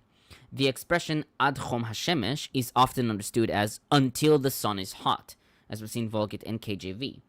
In addition, it is suggested that the gates of the city should not be opened at dawn, but at a later time of the day, according to Myers, Fensham, McConneville, etc. This view meets 2 objections. 1, it does not fit the early start of the working day in the ancient Near East, where the work started at the break of dawn. 2, in the passage in 1 Samuel 11, 9 through 11, the expression getting hot from the sun refers to the time of the sun's zenith, which was causing the most heat. See also Genesis 18:1 and 2 Samuel 4:5. That is why it is better to translate the preposition ad with Williamson with while, also Blenkinsop, Shunk, and Harrington and Smith. Thus perceived, the text suggests that the gate should be closed during the heat of the day, quote unquote. The fact that that period in antiquity was a vulnerable time is evidenced by 2 parallels from Roman history given by Driver. On August 24th, 410 CE, the Visigoths of Alaric I entered Rome around midday by surprising the guardians at the Salarian Gate. About these guards, Procopius of Caesarea notes that they were, quote, sleeping at the moment after their meal, end quote, in History of the War, Book 3, Chapter 2, 17. Parallels from the Babylonian and Assyrian king inscriptions are unknown to me. So you're talking about the sack of Rome, right, with the Visigoths? Yeah. Lilith, you're muted. Lilith, yes. Sorry, boys, I was thirsty. So I'm always thirsty. well, yes, but I can't help you with that. All right. What did I miss? All of it. Oh no. Sorry. Just mentioned how the instance of the heat of the day or heat of the sun like also appears like the sack of Rome in 410 CE. So they were sleeping at the moment after the meal, so like kind of like that. Like a siesta. That does. Yeah, the siesta like vibe makes sense. a vulnerable time. That's the point. Yeah. And we just had a Hive-Sci raid, so let's welcome all the viewers from Hive-Sci's channel. Hi, Hive-Sci. Hello, Hive-Sci. Finally, on 6 through 73, the list is a repetition of the list in Ezra 2, with variations in the numbers. Japhet writes that for the modern reader, this repetition seems unnecessary and odd, and raises several questions. Was it an organic part of the memoir of Nehemiah, or did it came from a different source? Why is it repeating almost verbatim the list in Ezra 2, and who was responsible for this repetition? She notes that some scholars, like Segal, Talmon, and Van der Kam, propose that this double appearance indicates that Ezra and Nehemiah were originally two separate books, and their combination into a single book was late. Other scholars who propose that... What was that name? Thunderbuns? What was that? Van der Kam. Oh, okay, sorry. Oh, my God. Van der Kam is very good. He's got a hero, at least part of the Hermenia commentary on First Enoch. Yeah, James C. Van der Kam. Yeah. He also wrote about Enoch as well, and the Dead Sea Scrolls. So, yeah. And Jubilees, yes, Jubilees as well. So I think he probably knows him. Okay. Other scholars who propose that EN was a single book at the beginning assume that the author brought this list only once, and a later editor was responsible for this repetition. These scholars are divided as to what was the original placing of this list. She writes that there is no fundamental obstacle to a particular text appearing more than once in the book, in different roles in each context, and the repetition in Ezra 2 and Nehemiah 7 are not the only example for this. For example, David's list in 1 Chronicles 3, 5 through 9, 14, 4 through 7, Saul's lineage in 1 Chronicles 8, 28 through 39, and 9, 35 through 44, and Solomon's wealth in 2 Chronicles 1, 14 through 17, 9, 25 through 28. Japhet argues that the list is not an original component of the Nehemiah memoir, and while it is possible that the list did include a certain genealogical register, the author of EN replaced the conjectured list of Nehemiah with the current list. Harrington, however, argued that Nehemiah 7 is copied from an official genealogical list, possibly on file at the temple, which was used as well by the author of Ezra 2. Okay. Yeah. Oh, and of course Bede had to write about this chapter. Of course he did. So okay, what's the magic numbers this time? I don't think there are magic numbers, but the gatekeepers are those who have received the keys to the kingdom of heaven, so that they might receive those who are worthy and humble, but prevent the proud and the impure from entry into the heavenly city. The guardianship of the Holy Church is duly achieved only if everyone shows concern for all the faithful, but makes a particularly diligent effort to take care of those over whom he has been put in charge by God's authority. I fucking swear, it takes a fucking act of Congress to get to a fucking point with these guys. Okay, so that is so anachronistic. That to say that, oh, these gatekeepers, they're the one with the keys to the kingdom of heaven. My guy. They're talking about gatekeepers. The keys to the kingdom of heaven is a quotation of Matthew 16:19. Right. Yes, I understand where it's from. I'm saying that this is a literal place, physical, corporeal, here on earth, and the kingdom of heaven is far later, in a future time. It's also spirit and does not have physical keys. But, when has that ever stopped us? I don't technically need the keys to the kingdom of heaven. I am the kingdom of heaven. Good. And the fact that Jerusalem was still devoid of houses foreshadows the time when God's word was spread far and wide by the apostles, but churches had not yet been built. Nehemiah makes a review of the total of all the people, so that he might be able to determine which ones should dwell in the city of Jerusalem and which in the other cities.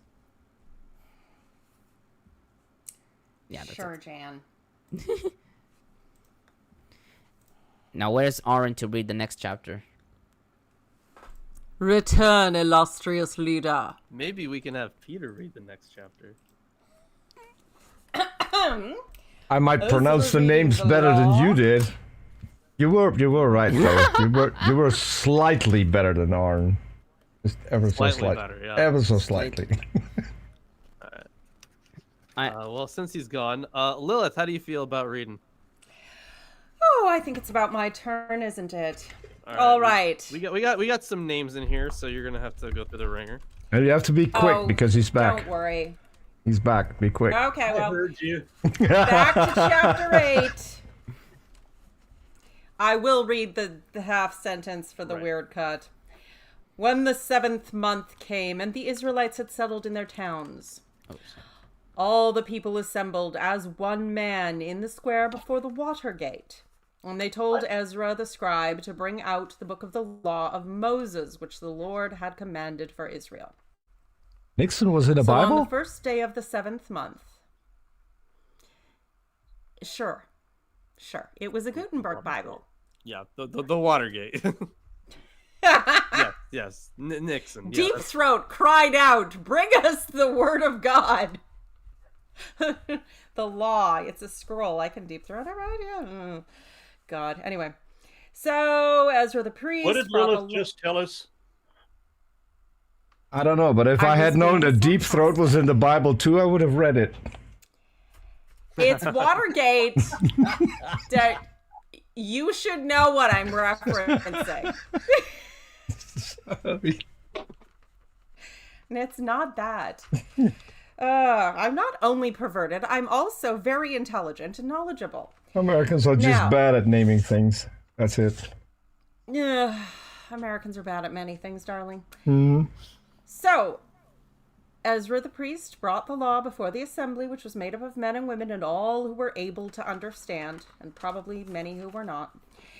He read it aloud from daybreak till noon as he faced the square before the water gate in the presence of the men, women, and others who could understand.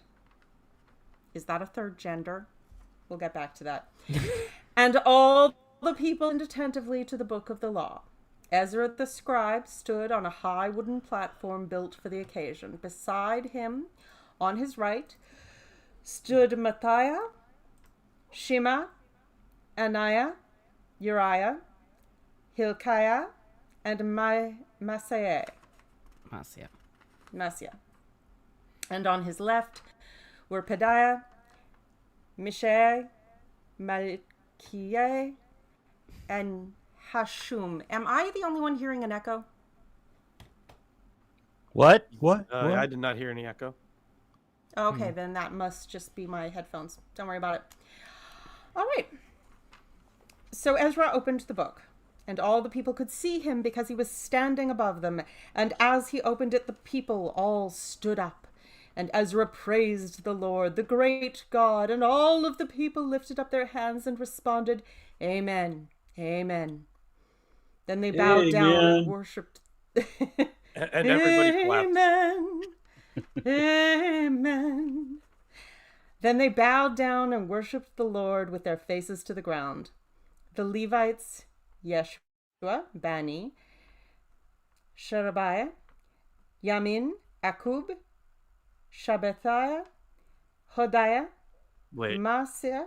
Is Hold Lilith on, casting a spell? I'm being told there is an echo. Oh, okay. So maybe it's Peter's problem. Everybody mute themselves until the end of the chapter. Okay. I can't hear an echo, and I hear the sound that's going out on stream. So Yeah. I don't either.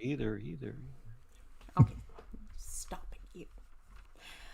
Where were we? Middle of names. Verse 7. Kelta, Azariah, Yozabad, Hanan, and Pelaiah instructed the people in the law while the people were standing there. They read from the book of the law of God, making it clear and giving the meaning so that the people could understand what was being read. Then Nehemiah the governor, Ezra the priest and scribe, and the Levites who were instructing the people said to them all, "This day is sacred to the Lord your God. Do not mourn or weep," for the people had begun weeping as they listened to the words of the law. And Nehemiah said, "Go and enjoy choice food and sweet drink, and send some to those who have nothing prepared. This day is sacred to our Lord. Do not grieve, for the joy of the Lord is your strength." And the Levites calmed all the people, saying, "Be still, for this is a sacred day. Do not grieve." And then all the people went away to eat and to drink, to send portions of food and to celebrate with great joy, because they now understood the words that had been made known to them. On the second day of the month, the heads of all the families, along with the priests and the Levites, gathered around Ezra the scribe to give attention to the words of the law. They found written in the law, which the Lord had commanded through Moses, that the Israelites were to live in booths during the festival of the 7th month, and that they should proclaim this word and spread it throughout their towns and in Jerusalem. "Go into the hill country and bring back all branches from olive and wild olive trees, and from myrtles, palms, and shade trees to make booths, as it is written." So the people went out and brought back branches and built themselves booths on their own roofs, in their courtyards, in the courts of the house of God, and in the square by the water gate, and the one by the gate of Ephraim. The whole company that had returned from exile built booths and lived in them. From the days of Joshua, son of Nun, until that day, the Israelites had not celebrated it like this, and their joy was very great. Day after day, from the first day to the last, Ezra read from the book of the law of God. They celebrated the feast for 7 days, and on the 8th day, in accordance with the regulation, there was an assembly.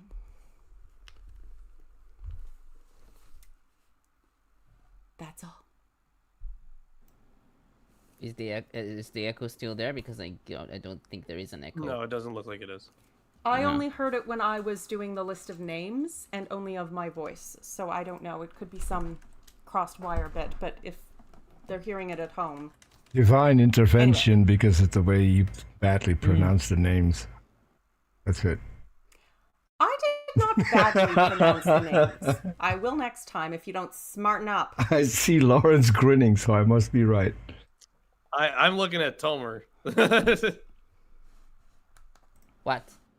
Oh, when she how is her pronunciation of names? I don't know. Didn't follow. What? I didn't follow. Okay. Oh, didn't follow. I- Okay, gotcha. yeah, gotcha. yeah. Because Tomer doesn't listen to women. Okay, I see how it is. No, I didn't listen to you either, Lawrence.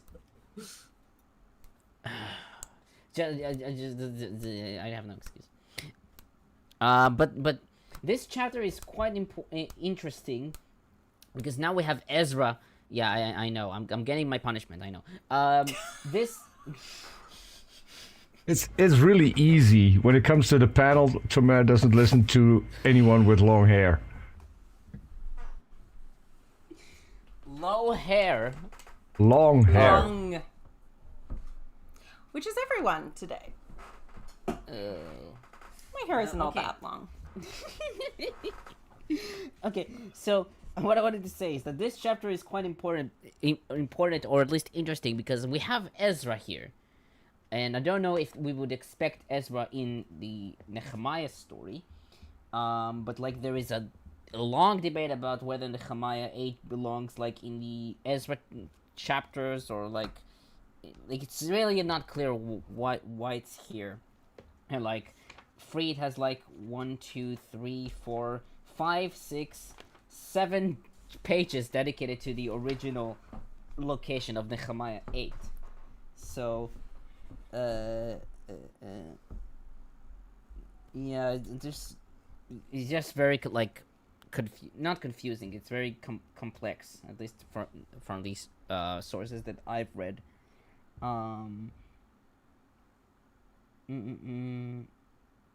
Yeah, no, even I can't really understand what Fried is up to, honestly. I can't understand what she's up to. No, because it's always a bit annoying that like I go to the end of like what they want to say and they don't really say that. So maybe they say that at the like middle of the section, and now I need to search. Wait, did you not read the argument? I did, but it was a long time ago. Oh, okay. But I have the commentary, but it's like 8 pages, and if I Right, include yeah. like the introduction to this, it will be pretty long. So you know what? I'll just start with the commentary. Okay, on verse 1, the book of the law of Moses. It is unclear if this book refers to the Pentateuch as we know it, or certain legalistic parts of it. Harrington writes that, from an analysis of the usage of law in EN, it can be deduced that the author knew many of the laws of both the ancient priestly legislation as well as Deuteronomy, even if the full Pentateuch extant was not yet codified. She follows Myers' opinion that Ezra's law represents the latest recension of the Pentateuch, quote-unquote. Smith writes that while there is no way to prove what exactly the Torah of Moses was, it was likely a large scroll, or a series of scrolls, if it took several hours to read, as we see in verse 3. He writes that the extensive quotation and allusion to material in all 5 books of the Torah in the prayer of chapter 9 suggests that there was a document, or documents, in Jerusalem that included all 5 books of the Pentateuch. Becking writes that the book from which Ezra read is presented as written by Moses, quote-unquote, indicating that Ezra is dressed here with the authority of tradition. Fried, however, writes that this begs the question of whether this book reflects the tradition of a Moses who wrote the Torah, or rather creates it. So I just want to point out that's not what begging the question is, first of all. But second of all, this probably has something to do with the fact that a lot of early scholarship suggested that Ezra was actually the one who wrote the Torah. Like back in like the days of Wellhausen, I mean. Mm-hmm. Sorry, yeah, certain parts of it, especially the entire priestly source, I think was, I mean, obviously some of the the Deuteronomistic were written back in the days of not Josiah, whichever, doesn't matter. But yeah, the entire priestly source was supposed to be Ezra-Nehemiah. Well, I like the way that this thing- was the thing written is- out, that it was written by, quote, Moses, unquote. Moses, quote-unquote. Yeah, that's Becking. Yeah. I mean, the attribution of that stuff to Moses was pretty early, as we can see.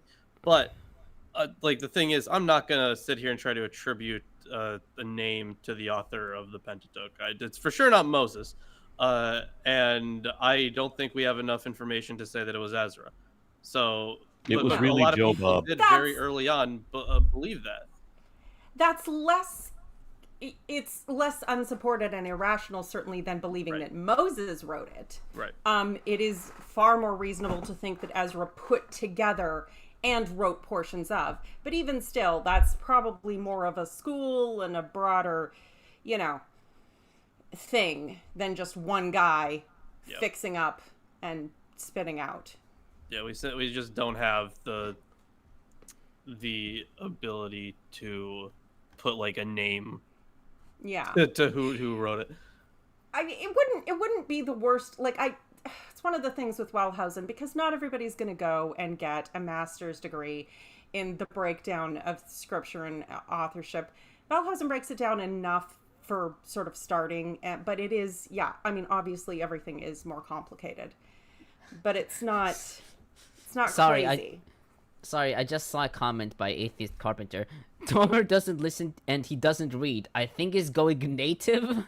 Too much bead. He's going native?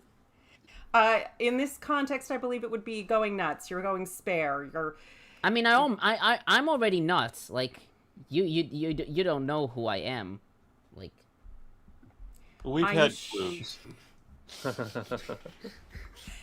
we've only known Matthew you for 3 Karub. years now? Matthew Karub says, let me see. Behold! Ah! Behold! Behold. I am here to show my support for my fellow heathens. May we live to complete at least the Hebrew Bible portion. Much love, my friends. Right, yeah. That is the hope. But no, don't worry. After Nehemiah, we are gonna have like a lot more interesting stuff.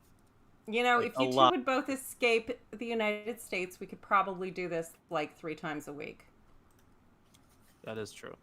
Let's see what we got coming up. Esther, Job. Job is gonna be long, but hopefully we'll have Chrissy here for that one. And I'm And really she's excited very, about that very one. good with Job. Yeah, I really like Job too, because that's just, that book is an argument against divine design. I had someone, a woman on you, she was an internet Christian opposing me. She literally tried to quote Job at me. She's like, can you do you know where the warehouses of snow? Can you, Yeah, where trace God keeps the movements of the Pleiades? I'm like, Yeah, the where God Pleiades keeps is an his open lightning star bolt. cluster. I don't believe in astrology, and snow isn't in warehouses. Grow up. Yeah. Where God stores his lightning bolts for when he wants to go to war. Up his ass. He has storehouses for lightning bolts, and then he's got another one for snowballs. That'd be an interesting baseball game. Is that how he gets hail? He like throws up a snowball, hits it with his lightning, it does the flash melt freeze thing. And I'm surprised that I don't remember this one reference. It's like the one thing that Lawrence didn't cover on his hour and a half video on whether the Bible says that the earth is flat. It's a quote out of Job where God himself describes the earth as a flat disc. He says that the earth takes the shape of clay under a seal. No, that's not. No, because I think we've talked about this before, where since they're talking about the what's the word for it?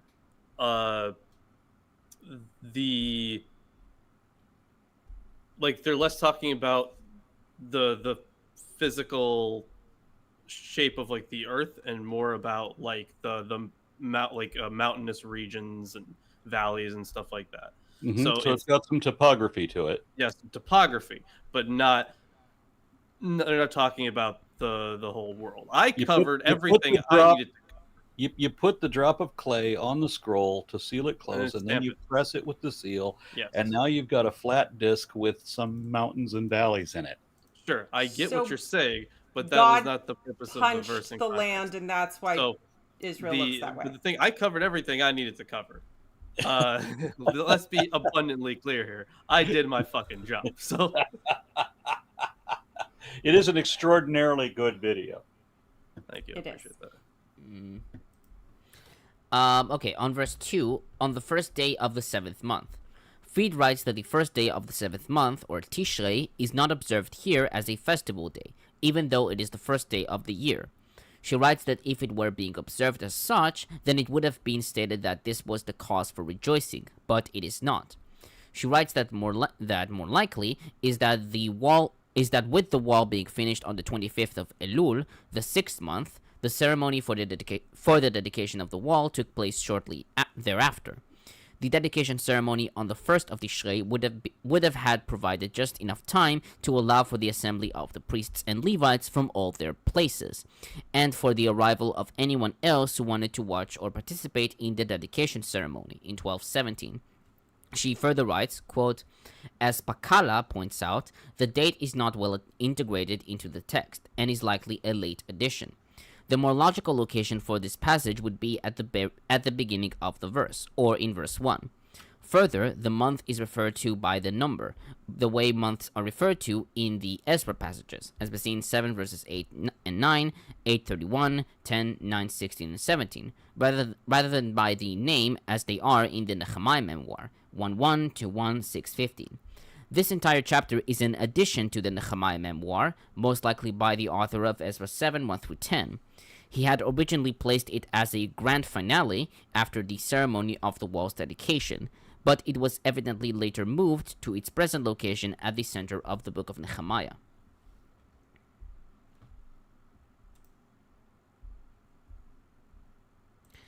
On that same verse, the assembly which was made up of men and women. The mention of women here is interesting, given that in EN, women were considered a marginal and insignificant component of the Judean society. Japhet notes that women are present in the audience and take part in different public events, such as Ezra's confession prayer in Ezra 10:1, the consecration of the Jerusalem wall in Nehemiah 12:43, and also bring their complaint to Nehemiah in Nehemiah 5:1. She argues that their presence in reading the Torah as part of the crowd who understands, quote unquote, indicates their place as an essential component in Judean society. I can see the argument, but it is interesting though, because it's literally the men, women, and all who could understand. So does that, because there's been some argument over whether or not, eunuchs counted as a separate gender in a sense because they weren't women, but they weren't really men either, or, whatnot. But it's still more inclusive language than I'm used to from this particular author. Yeah, let's see. Yeah, I still like the idea of it being another gender. I know it's wrong, but I like it. There's always been people in the middle. Yeah, I do like that Fried notes that that this was not the custom in medieval synagogue practice, as the women were usually sitting separately and often up in a balcony. It has only been with mixed sitting that the Torah is carried up to the women as well. It's still now, at least in Orthodox synagogues, women are placed separately. There is like a sometimes it's called an Ezrat Nashim, and sometimes it's like at the top of the synagogue. Yeah. Okay, on verse 3, he read it aloud from daybreak till noon.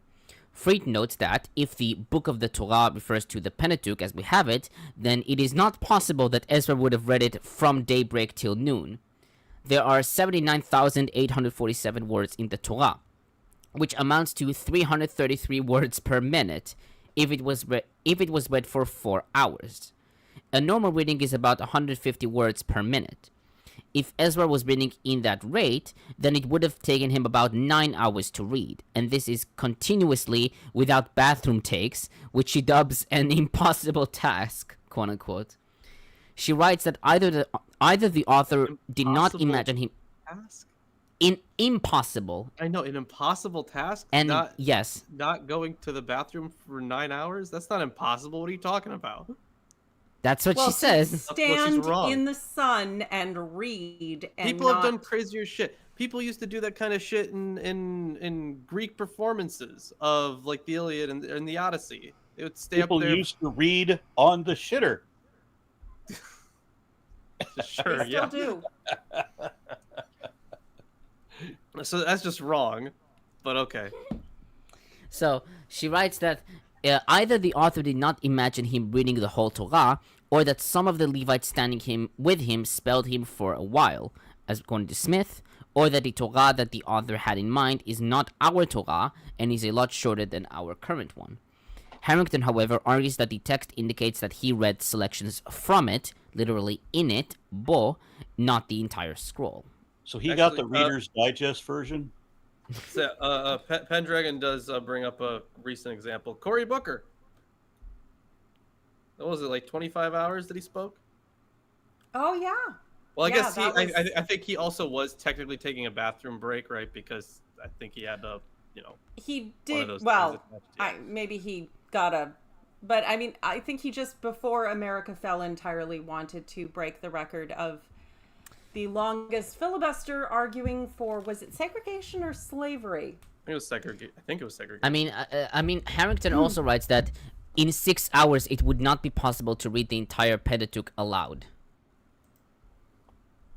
Also, they had to explain it, and in my experience, the religious leader's explanation of the text is always twice as long as the text. Also, again, they would not have had the different. same. It would not have been the same Torah, I don't think. So. Well, she as I said, she writes that this does not necessarily mean that Ezra had a short version of the Torah. Well, right, yeah. Rather selections from it. It could The have. expurgated Torah. How long do you think it would take if they were just reading, say, Deuteronomy? An hour? An hour? I don't know. Like, it really depends on like the rate of speech, right? Put it on audio. Get an audio book of it, and each chapter or each book only takes an hour, and there's 5 books. Yeah. Anyways, let's continue the commentary. Yes. On verse 4, the number of people who stood by Ezra is 13, 6 to his right and 7 to his left. First Esdras 9:43 and 44 has 7 to his right, 6 to his left. It is unclear if this asymmetric number is deliberate or is the result of corruption. Chazal in Talmud Megillah 23a regarded Zechariah Meshulam to be one man, thus bringing the list to 12 people, 6 to each side, which is the traditional representation of the Israelites as 12 tribes. Fried takes Meshulam to be an error for Mismol on the left, which gives 6 people on each side. Harrington, however, notes that in other texts like Ezra 8:16 and Nehemiah 12:16, Zechariah and Meshulam are 2 different priests. Japhet notes that 13 might be the original number, since in verse 7 there are 13 Levites, but its significance is unknown to us.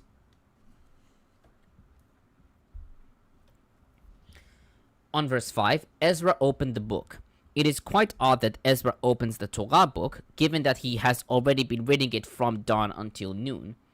Several commentators write that verse 5 indicates the ritual that happened before reading the Torah.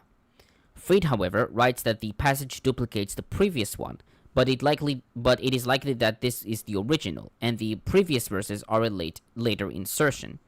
She notes Pakala's opinion that verses 4 through 8 are a late addition, which convert the law reading into a liturgical ceremony, and that of Keleman that verses 1 through 4 provide an anticipatory summary, quote-unquote.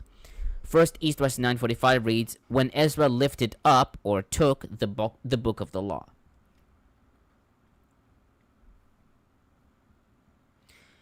On verse 6, Becking comments, quote, a ritual praise before the reading of a sacred text is a very ancient tradition and functions as a further hallowing of the text.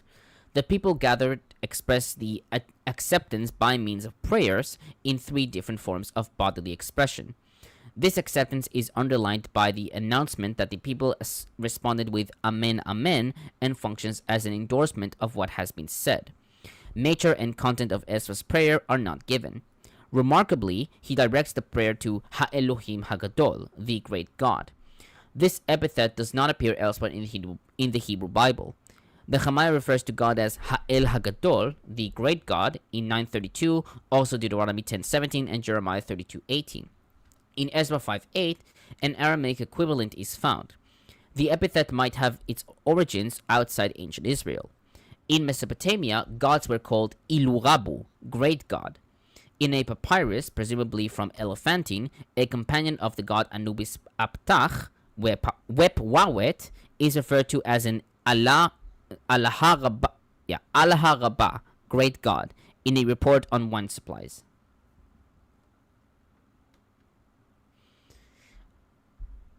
On verses 7 and 8, several commentators take the men listed in verse 7 to be Levites, since most of their names appear in other Levitical and priestly contexts throughout EN.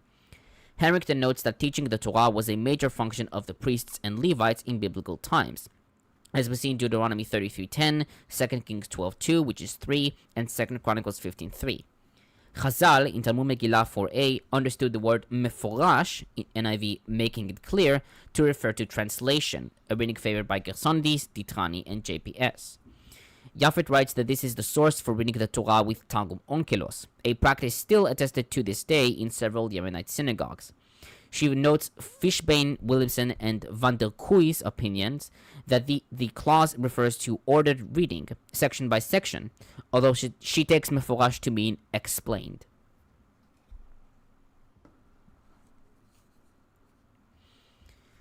On verse 9, Nehemiah the governor. The Masoretic text reads, Nehemiah, he is the Tirshatha. Many commentators like Batten, Rudolph, Pakala, Fried, and Japhet regard this expression to be a gloss, arguing that the verb said is in the singular, and originally referred to Ezra and the Levites. Some argue that the gloss was added in order to make Ezra and Nehemiah contemporaries. Fried argued that the name was evidently in 1 Esdras 9:49. Hatharates said to Esdras, the chief priest, making the subject to be Athartes and Ezra as the dative object.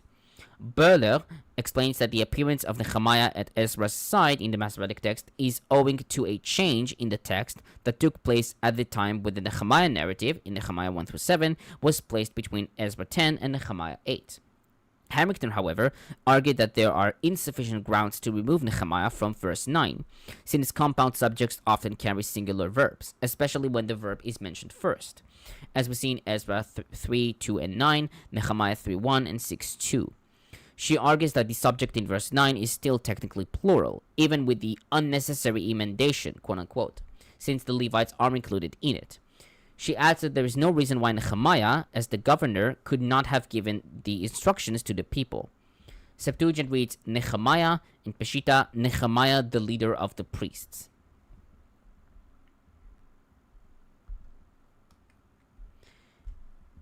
On verse 10, Becking comments, quote, the ban on mourning is positively linked to a call for mercy. The people are being sent away for a communal meal. The exuberance of delights and sweet wine contains not only a silent reference to the eschatological meal on the mountain, as we see in Isaiah 25, but also refers to the ancient Israelite custom to have a common meal on public holidays, as we see in 1 Samuel 1 and 2 and 2 Samuel 6. The meal in Nehemiah 8 has an element of redistribution. The text contains an assignment for sharing with anyone for whom en nachonlo, nothing is prepared. This expression has sometimes been construed as a sign that some did not judge the nature of the day correctly or had nothing prepared in laziness. However, it is more obvious that the text calls for sharing in joy and food, according to Williamson. In other words, the call not to mourn is repeated with a different phrasing. The expression al te'atzevu, do not be sad, literally means do not hurt yourself.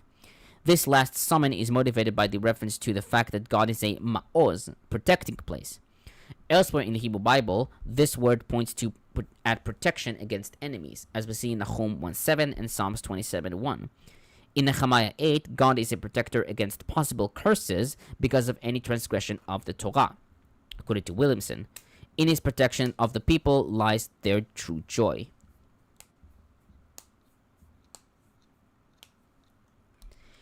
On verse 14, several commentators note that the quotation given is not found in the current Pentateuch. Smith suggested that the reference is likely either Exodus 23:16, 34:22, Leviticus 23:33-44, Numbers 29:12-34, or Deuteronomy 16:13-15. Becking writes that the word combination kachatuv b'Torah, as written in the law, is a post-exilic expression, attested in 2 Chronicles 35:12, Ezra 3 verses 2 and 4, and Nehemiah 10:35 and 37, and indicates the severity of a particular instruction. Following Williamson, he argues that it does not have to be a literal quote. Likewise, Japhet writes that the definition of as is written in EN is an interpretation, which differs from the literal meaning, rather than a quotation from the Torah. Fried, however, writes, quote, although the text in Nehemiah states that they celebrated it as written, there is no passage in our current Pentateuch that supports this conclusion. The text that Ezra quotes in verse 14 is nowhere in our present Torah. Japhet describes the deviations from our current Pentateuch that she notes in EN as, quote, practical and theological innovations to meet specific social circumstances, end quote. But this is nowhere admitted to in the text. Indeed, the opposite is asserted when it is said in verse 15 that they celebrated the holiday as written, kachatuv. Whatever was assumed to have been written in the Torah when this text in Nehemiah was written, it is not in our current Torah, end quote. This does seem to be a meme they do constantly, that the people have lost the law because of, wars and whatnot, and then they stumble upon the law, and they read the law, and the people hear for the first time and feel terribly, terribly guilty, and then all the cry, and then renew their commitment to God, and then God is nice to them again for 5 minutes. Who was it exactly who said that religion is just guilt in different fonts? Come on, like Judaism and Catholicism both are like massive guilt, but it's definitely different varietals. What was the quotation again? Religion is just guilt in different fonts. I'm sure I'm not entirely accurately quoting that. No, I can't really find. Abbreviating. I think it's. There's a quote by Kathy Ladman. All religions are the same. Religion is basically guilt with different holidays. There we go. There we go. Yeah. That makes sense. I forgot to read this one a few minutes ago when I should have. Duke of Many Things says, Job is an argument against critical thinking. It absolutely is, yes. Yes. Okay. On verse 15, Japhet notes that the number of tree types and their names differ from those listed in Leviticus 23:40. In Leviticus 5 types are given, whilst here only 4 are given, with 2 being the same in both texts: palms and leafy trees, in Hebrew alei etz avot. Leviticus refers to hadar trees and willows of the brook. Moreover, the trees here are used to make the booths, whilst in Leviticus they are meant to be used to rejoice before the Lord your God, quote unquote. This is why Japhet interprets kachatuv in Nehemiah to refer to interpretation of the Torah, rather than to a quotation of it. Fried, however, argues that by the time of Nehemiah 8 was finalized, the Torah had not yet reached its current form. She notes that the existence of several Torahs or law codes is well known, and that the Temple Scroll, the Samaritan Pentateuch, Jubilees, etc., do not agree in their particularities with our current Masoretic text. Likewise, Harrington notes that Jews in the Second Temple period rejected Ezra's exegesis of Leviticus 23, because they require both the building of booths as well as a procession at the temple with the waving of a festival bouquet, in Hebrew lulav. According to later traditions, like in 2 Maccabees 10:7, Josephus in Antiquities 3:245, Mishnah Sukkah 4:1-7, and Talmud Sukkah 12a and 38a, the lulav consisted of branches of palms, myrtles, and willows, carried in the right hand, and a citron, a citrus fruit native to Israel, carried in the left hand during the festal procession. This view is attested in Qumran, give thanks with branches of a tree, 4Q409. On the other hand, the Temple Scroll, 11Q19, 44:6-10, and 47:3-17, reports the construction of booths in the temple court, but doesn't describe any procession with tree branches.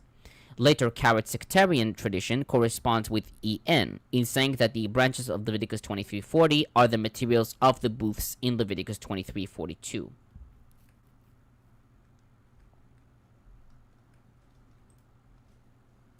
On verse 17, from the days of Joshua son of Nun until the day the Israelites had not celebrated it like this.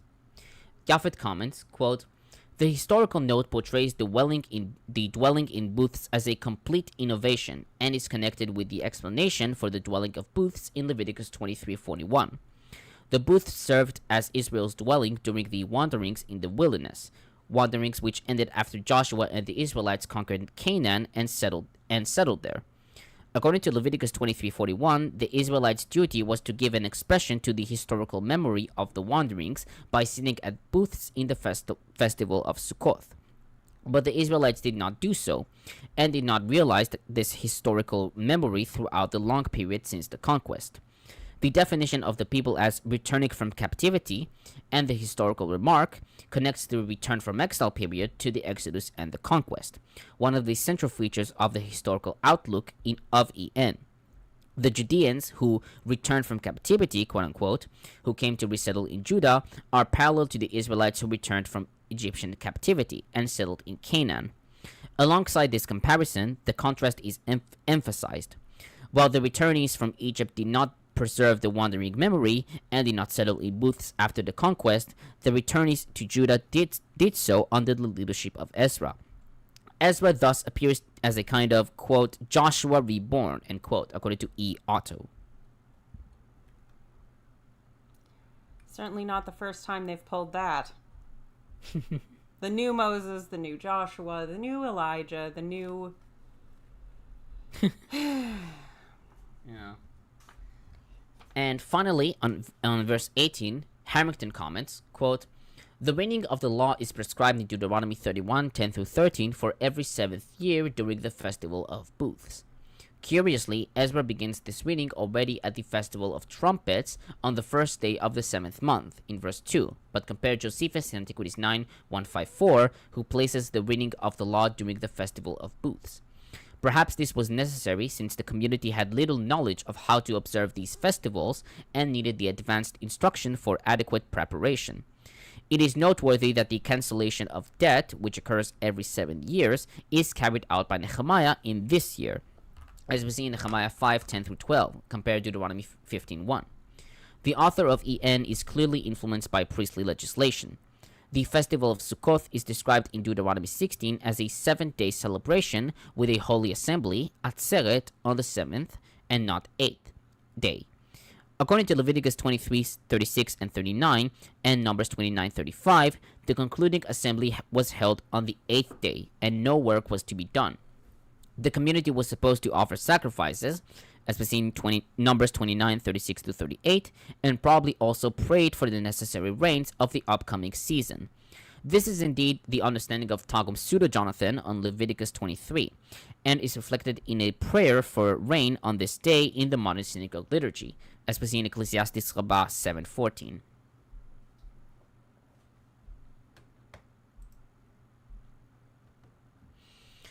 I see some one comment, and then Bede. Bede. Okay, so Mr. Verzucci offers $6.66 and says, hello, Aaron. Love your work and what you do. Have you listened to the song Abracadabra by Kevin Sherwood? It's a good song for headbanging. I am not familiar with that. I'll have to Google it. Thank you for the reference. It sounds fun. Okay, now what Bede has to say. So, the people gather before the water gate because they are to be given spiritual drink by Ezra, their high priest, from the streams of scripture. Yeah, I got some streams of scripture for you. By the command the to secrets of knowledge. By the command to eat fat food and drink sweet drink, Ezra invites Ezra invites us to rejoice over the abundance of good action bestowed on us by God and over the very sweetness of hearing God's word. In the Festival of Booths, there is a foreshadowing of Christ's passion and the deliverance of humankind from the death of sin. Always a foreshadowing. Shut the fuck up, dude. So, sin is dead now? The death We of are sin. special snowflakes because God came up with the most ridiculous and convoluted thing in history to forgive us for the position he put us in. But So. sin is dead now. Well, Jesus conquered sin, but we don't actually get any help with it. We just have to, swear our fealty and sell our souls to him, and then he'll give us a pass. Mm-hmm. Yeah. You're sold for a golden ticket. Okay. Oh, and final thing. The feast and assembly, which were held on the 8th day, symbolize the moment when all the obscurities of our mind are dispersed by the most luminous light. Tomer, did you freeze? Yep. Looks like he froze. Oh, He sorry. was overwhelmed by the luminous light. I know. The luminous light, light of Christ and our resurrection. That's it. Jesus struck him because he's making fun of Bede. All right. So here's the game plan. So this next chapter is long. Tomer, how long is your commentary? 9. Okay. You know what? Do you guys want to go for it? I'm down.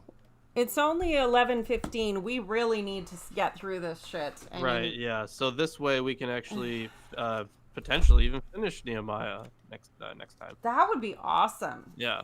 So Okay, who's gonna speed run this excessively important prayer that needs a grand voice? Okay. Yeah. All right. So can I try? All right. Let's see. All the people gathered together into the square before the water gate. They told Ezra the scribe to bring the book of the law of Moses, which the Lord had given to Israel. Wait. What?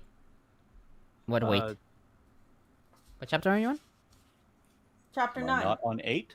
Yeah, 9. No, yeah, we're not. No, I read 8. You're Oh, reading that's 9. right. That's right. Yeah. Sorry. What? Sorry. Okay. Now, on the 24th day of this month, the Israelites were assembled with fasting and in sackcloth and with earth on their heads. Mourning. They're mourning. Okay. Then those of Israelite descent separated themselves from all foreigners and stood and confessed their sins and the iniquities of their ancestors. They stood up in their place and read from the book of the law of the Lord their God on the 4th part of the day. And for another 4th, they made confession and worshipped the Lord their God. Then Jeshua, Bani, Kadmiel, Shebaniah, Bani, Sherebiah, Bani, and Chenani stood on the stairs of the Levites and cried out with a loud voice to the Lord their God. Then the Levites, Jeshua, Kadmiel, Bani, Hashabaniah, Sherebiah, Hodiah, and Shebiana, and Pathahiah, said, "Stand up and bless the Lord your God from everlasting to everlasting. Blessed be your glorious name, which is exalted above all blessing and praise." And Ezra said, "You are the Lord, you alone. You have made heaven, the heaven of heavens, with all their host, the earth and all that is in it, the seas and all that is in them. To all of them you give life. To the host of heaven worships you, and you are the Lord, the God who chose Abram and brought him out of Ur of the Chaldeans and gave him the name Abraham. And you found his heart faithful before you and made with him a covenant to give to his descendants the land of the Canaanite, the Hittite, the Amorite, and the Perizzite, the Jebusite, and the Girgashite. And you have fulfilled your promise, for you are righteous. And you saw the distress of our ancestors in Egypt and heard their cry in the Red Sea. You performed signs and wonders against Pharaoh and all his servants and all the people of his land, for you knew that they acted insolently against our ancestors. You made a name for yourself that remains to this day, and you divided the sea before them so that they passed through the sea on dry land, but you threw their pursuers into the depths like stone into mighty waters. Moreover, you led them by day with a pillar of cloud and by night with a pillar of fire, volcano, to give them light in the way in which they should go. You came down also upon Mount Sinai, and spoke with them from heaven, and gave them right ordinances and true laws, good statutes and commandments. And you made known your holy Sabbath to them, and gave them commandments and statutes and a law through Moses your servant. For their hunger you gave them bread from heaven, and for their thirst you brought water for them out of the rock. And you told them to go to possess the land that you swore to give them. But they, our ancestors, acted presumptuously and stiffened their necks and did not obey your commandments. They refused to obey and were not mindful of the wonders that you performed among them, but they stiffened their necks and appointed a leader to return to their slavery in Egypt. But you are a God ready to forgive, gracious and merciful, slow to anger and abounding in steadfast love. And you did not forsake them, even when they had cast an image of a calf for themselves and said, "This is your God who brought you up out of Egypt," and had committed great blasphemies. You, in your great mercies, did not forsake them in the wilderness. The pillar of cloud that led them in the way the way did not leave them by day, nor pillar of fire, but did not to give them light on the way by which they should go. You gave your good spirit to instruct them, and did not withhold your manna from their mouths, and gave them water for their thirst. 40 years you sustained them in the wilderness, so that they lacked nothing. Their clothes did not wear out, their feet did not swell, and you gave them kingdoms and peoples, and allotted them every corner. So they took possession of the land of King Sihon Heshbon, and the land of King Og of Bashan. You multiplied their descendants like the stars of heaven. Hold on. Sorry. Let's see that. Hope that wasn't important. You multiplied their descendants like the stars of heaven, and brought them into the land that you had told their ancestors to enter and possess. So the descendants. Hold on. Sorry. Hello. All right. Mute. No. Yeah. Okay. I'll continue. You multiplied their descendants like the stars of heaven, and you brought them into the land that you had told their ancestors to enter and possess. So the descendants went in and possessed the land, and you subdued before them the inhabitants of the land, the Canaanites, and gave them into their hands, with their kings and the peoples of the land, to do with them as they pleased. And they captured fortress cities and a rich land, and took possession of houses filled with all sorts of goods, hewn cisterns, vineyards, olive orchards, and fruit trees in abundance. So they ate and were filled and became fat, and delighted themselves in your great goodness. Nevertheless, they were disobedient and rebelled against you, and cast your law behind their backs, and killed your prophets, who had warned them in order to turn them back to you, and they committed great blasphemies. Therefore, you gave them into the hands of their enemies, who made them suffer. Then, in the time of their suffering, they cried out to you, and you heard them from heaven. And according to your great mercies, you gave them saviors who saved them from the hands of their enemies. But after they had rest, they again did evil before you, and you abandoned them to the hands of their enemies, so that they had dominion over them. Yet when they turned and cried to you, you heard from heaven, and many times you rescued them according to your mercies. And you warned them in order to turn them back to your law. Yet they acted presumptuously and did not obey your commandments, but sinned against your ordinances, by the observance of which a person shall live. They turned a stubborn shoulder and stiffened their neck and would not obey. Many years you were patient with them and warned them by your spirit through your prophets, yet they would not listen. Therefore you handed them over to the peoples of the land. Nevertheless, in your great mercies you did not make an end of them or forsake them, for you are a gracious and merciful God. Now therefore, our God, the great and mighty and awesome God, keeping covenant and steadfast love, do not treat lightly all of the hardship that has come upon us, upon our kings, our officials, our priests, our prophets, our ancestors, and all your people since the time of the kings of Assyria until today. You have been just in all that has come upon us, for you have dealt faithfully and we have acted wickedly. Our kings, our officials, our priests, and our ancestors have not kept your law or heeded the commandments and the warnings that you gave them, even in their own kingdom, and in the great goodness you bestowed on them, and in the large and rich land that you set before them. They did not serve you and did not turn from their wicked works. Here we are, slaves to this day, slaves in the land that you gave us, that you gave to our ancestors to enjoy its fruits and its good gifts. Its rich yield goes to the kings whom you have set over us because of our sins. They have power also over our bodies and over our livestock at their pleasure, and we are in great distress.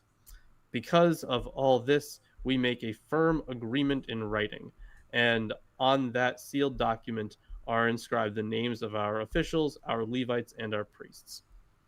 And let's just point out here that there are many times when reading through the Bible, we see that God is not only the guy bestowing the good stuff, but he's also the one taking it away. He's also the one sending people to destroy them, to punish them. And yet somehow in this passage, we find him going, "Oh, you're so merciful, God, and you were so patient." Bullshit. Bull fucking shit. What a bunch of coke. Huffing on copium, overdosing on it. Absolutely ridiculous. I think it's time we bring back narcissist bingo for God, because this is very, I keep beating you. How come you don't love me? Right. Why did you make me hit you? They're only picking out what they want from these stories, right? And while they're going over the history in, at least from a theological sense, like, oh, they came back to you and then they didn't, and then they did, and very wishy-washy kind of relationship here. Even in all that, the author here does not realize that it kind of goes against his main point, that God is God is merciful and gracious, and also super powerful. Well, yeah, super powerful, obviously. And he's really just taking what he wants from the story, because it makes them seem kind of like it makes it seem very bipolar, in the sense that, like, oh, they prayed to you and you heard them, but then they acted presumptuously. It's like, what? You're skipping over so much stuff, though, just to make the point that the people suck and God is good.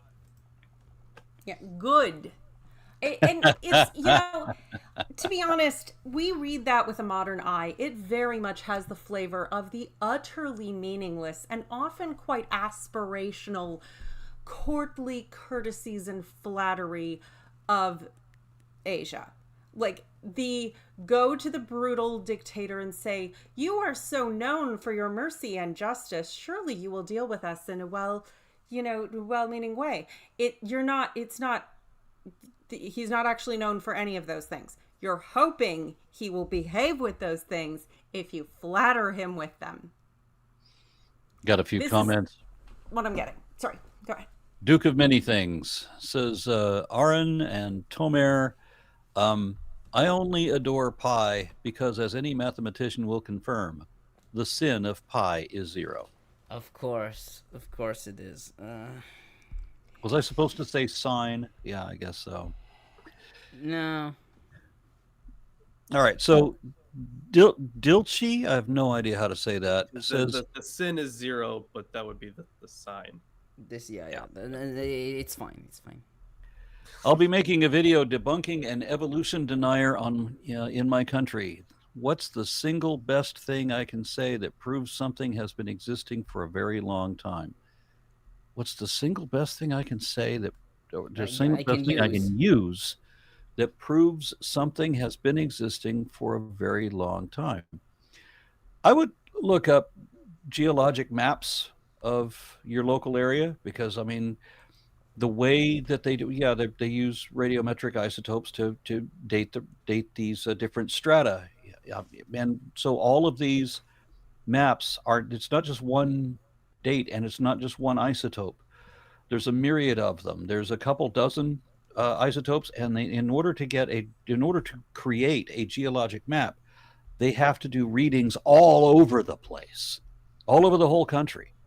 So when you take your country and just contrast it with the rest of the world, these geologic maps cover the entirety of the continent, every continent, all these thousands of different readings, all of in different isotopes, all of them corroborating the same thing. So it's either the whole of reality is wrong, or the fable that says snakes can talk is wrong. It's, you know, you can look at different parts of the world and you can see the reality with your own eyes. I live in British Columbia, which is west of the Rockies. The Rockies are newer mountains, sharp. You can see basically the plates press against this enormous, very high and firm plate that the plains are, which are, you know, the prairies. And you can see these sharp new mountains. And you can see all the way, I have driven from the mountains to the sea, literally. There are mountains all the way up and going down, and you can see that they're older and more rounded, and the tree line goes up, and you can look at the age as it just ripples out into the ocean in these smaller and smaller mountains that are still quite high, but worn down and aged and looking older. I can see like a million years of geological ripples just by driving across my own province. And then we have another comment from DBK, who says, Lawrence, isn't it true that the name Moshe Jen means drawn from water and refs a legend of Pi origin and analogs in Sargon and in Karna in Sanskrit? So there are definitely the very similar legendary origins to Moses and Sargon of Akkad. That is 100% true. I know that the name Moses, right? I think it's just. I mean, it's debated. Son of, or. It's debated. I think way like a long time ago, like in Exodus, we're talking about the name, the origin of Moses, and it's real. I noted that it's quite debated. I mean, there is like son of water, if I remember correctly. There was like a certain like Egyptian origin. Some suggested that, but yeah. As far as I can tell, it's not really clear. Let me just I think I have some commentaries. Yeah, while Tomer pulls that up. So when it comes to Moses, I think that the first time that a Moses figure would have been conceived would have been in the 8th century during the Assyrian invasion.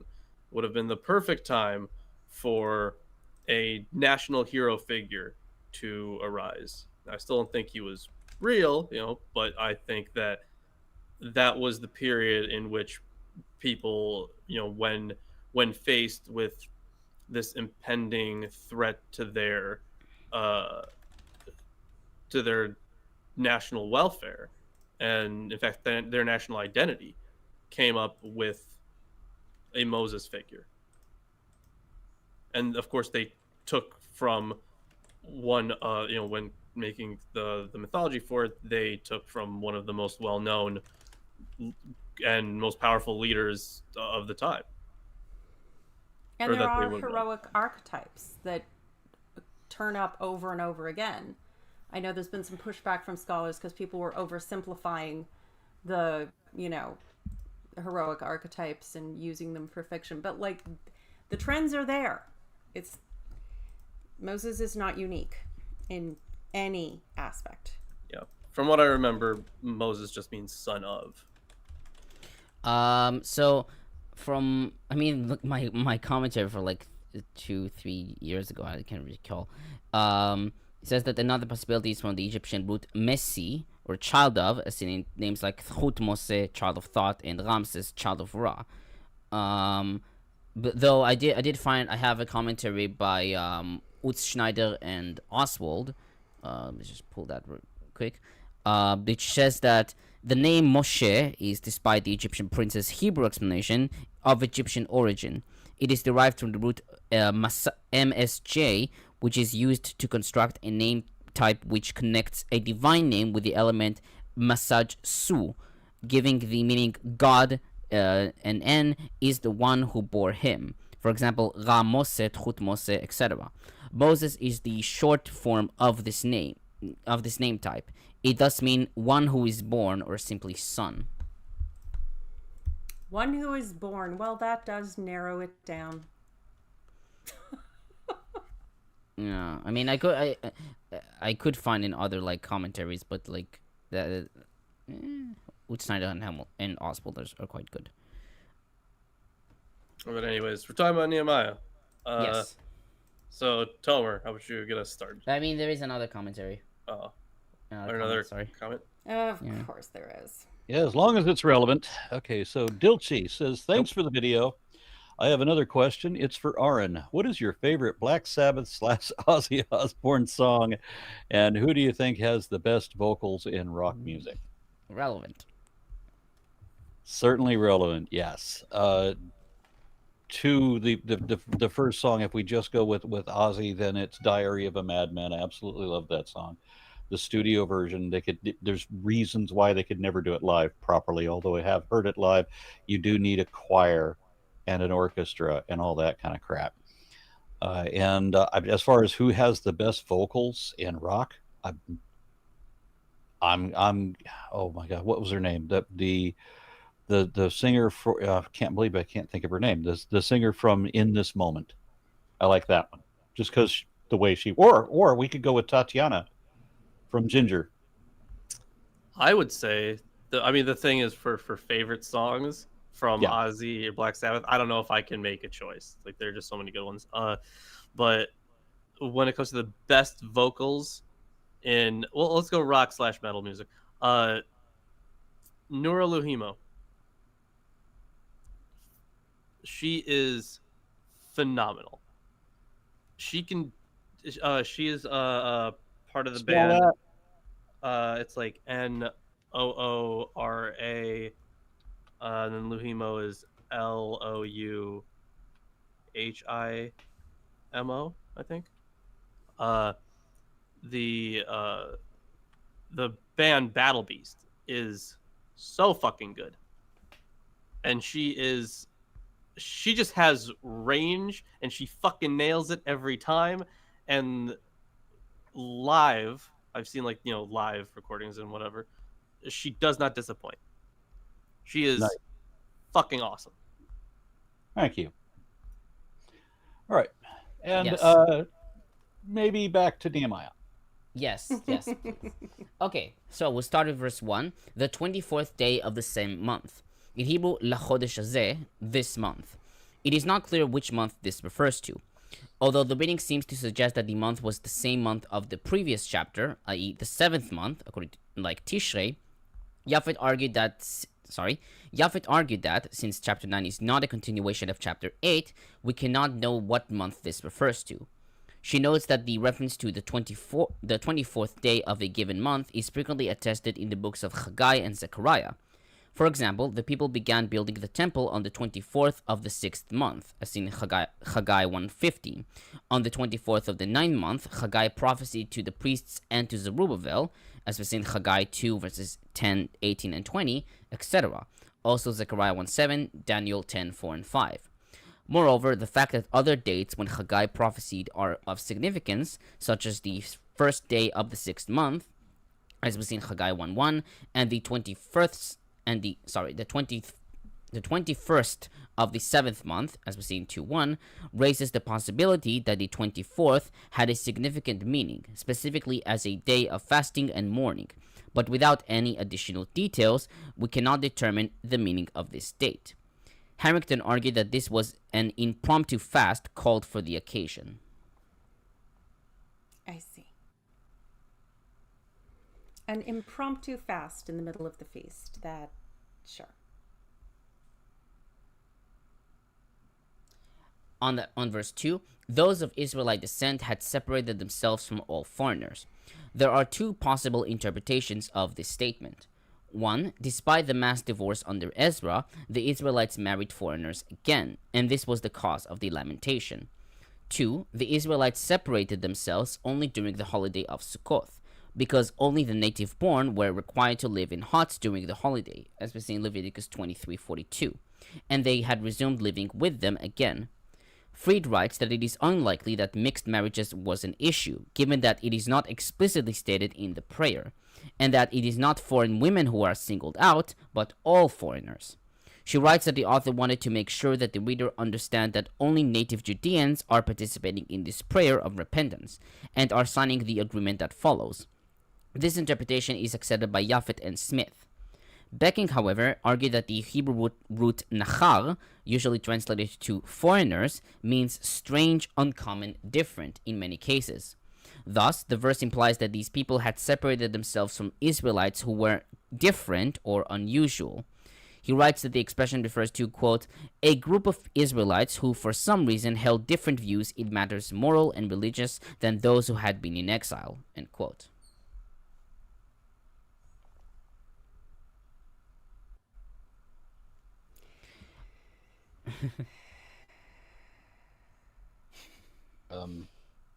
Yeah.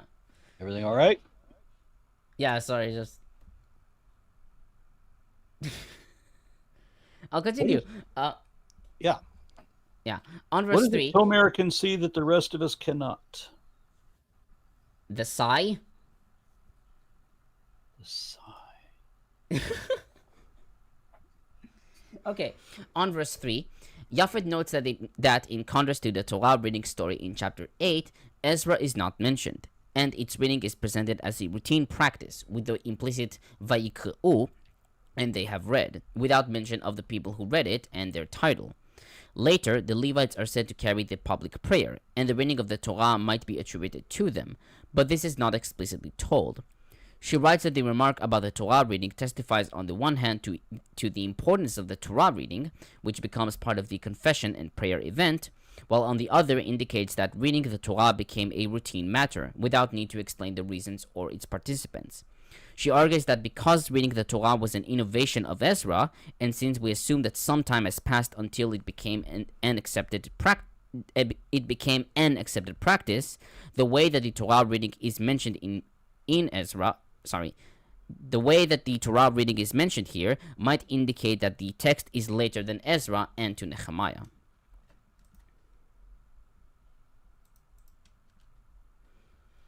On verses 4 and 5, a list of 8 Levites is given twice. While the lists are largely identical, they differ in some instances. Becking writes that while one of the two lists may be a later addition, a caveat against this view is the fact that the actions that both groups perform differ. In verse 4, they shouted out loudly, and in verse 5, they spoke, in Hebrew, vayomru. He writes that both expressions have another address, God and the community, respectively, and that possibly both actions were performed by two slightly different groups of Levites. Sort of a call and response, set up alternating choruses to give out the liturgy, I guess. I could see that. I mean, wouldn't be the first time. Tomer, what are you looking at? My book/phone. Yeah.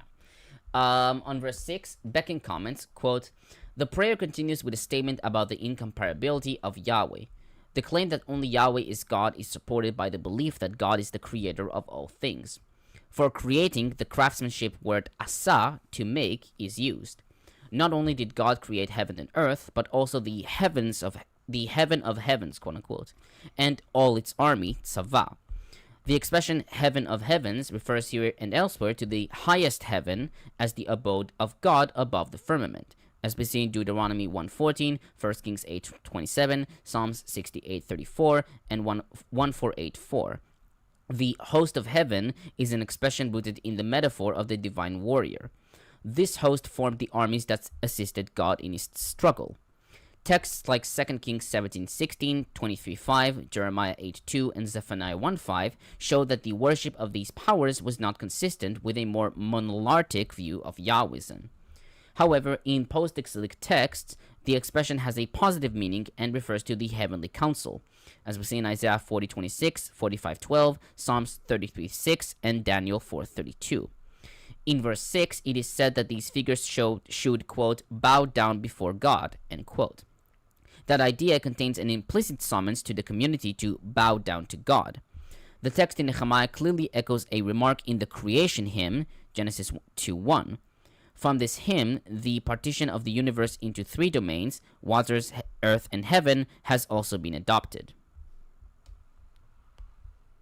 Yeah, I think particularly because even the host of heavens worships him, or host of heaven worships him, like that's straight up like this is like seeing the stars essentially as, colloquially, angels that or other divine beings, his divine entourage, right? That very often worships him. And, eventually they gained the interpretation angels, but as Tomer already mentioned, it's his divine entourage. Yeah. On verse 7, sorry. No, go ahead. Yeah. On verse 7, several commentators note that that the notion that God chose Abraham does not appear in the Bible. Japhet notes that the notion of God choosing, quote unquote, is characteristic of Deuteronomy and DH, but the application of this idea to Abraham appears only here. The reference to Ur of the Chaldeans refers to Genesis 15:7 or to Genesis 11:31 and 32. Fried notes that David H. Aaron suggested that the author refers to an alternative covenant tradition to that of Exodus, where instead of being brought out of Egypt with the help of Moses, the people are brought out of Mesopotamia with the help of Abraham. Thus, the Israelites hearing this prayer have also been brought out of Chaldea, or Babylon, and are able to see themselves in the prayer and as faithful by analogy. Likewise, Becking writes that the author interprets the return from exile as a new Exodus. Yeah, I mean, that does seem to be where the Exodus, I won't say originated, but maybe gained final form in this,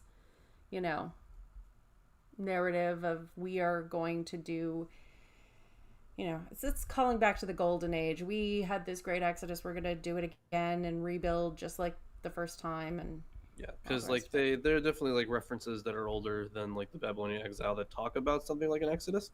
Oh yeah. Although they would not, very early on, it was I think it was in Hosea, right? This unnamed prophet that came along with it. But yeah, this was the period when I would say it was finalized. Yeah. Final form. And I mean, you could take a lot of traditions and tales and, bring them into this, because at this point, you would not be running from Egypt to Egypt. So it makes more sense to final form it in dramatic fashion here. And then, if you fold in old songs and tales, then people associate it mentally and emotionally with, the tales grandma used to tell me when I was a little kid. We have a couple more comments. Zafoxy, if I said Zfoxy, I guess, Zfoxy offers $10 and says, "Hey, RN Raw, do you plan on doing any more live debates against religious people, or do you have any upcoming plans to travel and speak at any event? I miss seeing you debate." Well, thank you very much. I might be this Tuesday. I might be in Boise, Idaho, kind of crashing a Christian nationalist rally and doing a prove me wrong Charlie Kirk kind of thing. Be safe. Yeah, I just found out about this yesterday. Some people invited me up there. So maybe, but I don't know that that's going to happen. Otherwise, I haven't been doing a lot of travel. I don't like working with some of the online debate groups, because I just decided I'm not going to be doing, if all you're doing on stage is hating trans people or spreading Nazism, whatever, I mean, literal Nazism, then hate groups and that, you shouldn't platform them. Flat earthers, they're done. Why are we even talking to them? So there's certain debate groups I won't work with anymore, which dries up a lot of that, but I'm still open to it. And then the next comment is my unfinished song. Says, "Hail Aaron and Panel, and hail Ur of the Chaldeans." Classic. Okay, on verse 8, Fried calls the reference to give the land of Canaan to Abraham's descendants, quote, the crux of the matter and the point of the prayer, end quote. Yahweh is the owner of heaven and earth and can allocate them to wherever he wishes. Thus, Yahweh has moved one group of people for another, and he can do it again. He can take it away from the Israelites and give it to the foreigners. In Genesis 15:18 through 21, Yahweh gives Abraham land which belongs to 10 Canaanite tribes, of which the 6 listed in this verse are a subset. The list given in this verse does not appear elsewhere in the Bible. Japhet writes that the author of Nehemiah 9 was familiar with the actual text of Genesis, which included both chapters 15 and 17, with their literary differences. Fried, however, writes that without a strict literary dependence, we cannot assume that the author knows a fixed written text. Yeah, and it is hard to establish that when you're looking at basically reassembling their sacred literature after war and exile and fires. It's really hard to establish a paper trail.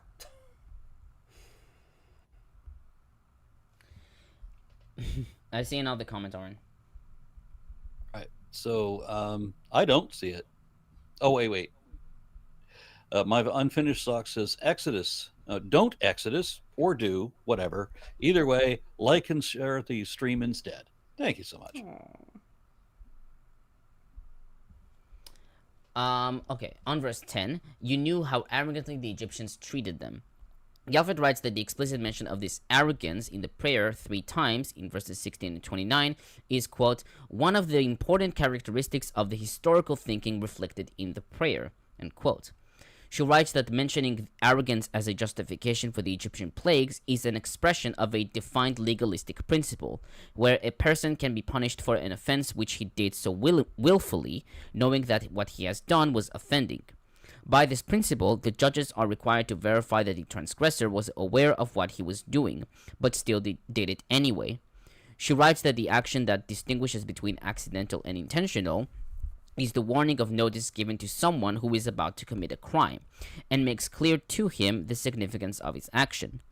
In biblical thinking, this legalistic principle became a theological concept, which defines the way in which God leads the world. Compared to Talmud Yoma 39b, God doesn't punish unless he warns. Thus, God punished the people throughout his generations, only when they intentionally sinned, and after were explicitly warned, especially by the prophets of each generation. Verse 10 expands on this legalistic principle in regards to the entire world. Not only were the Israelites punished again and again, but the Egyptians as well. The plagues of Egypt and the rest of the afflictions made upon Egypt were justified, because this was a punishment upon sins that the Egyptians had done willingly.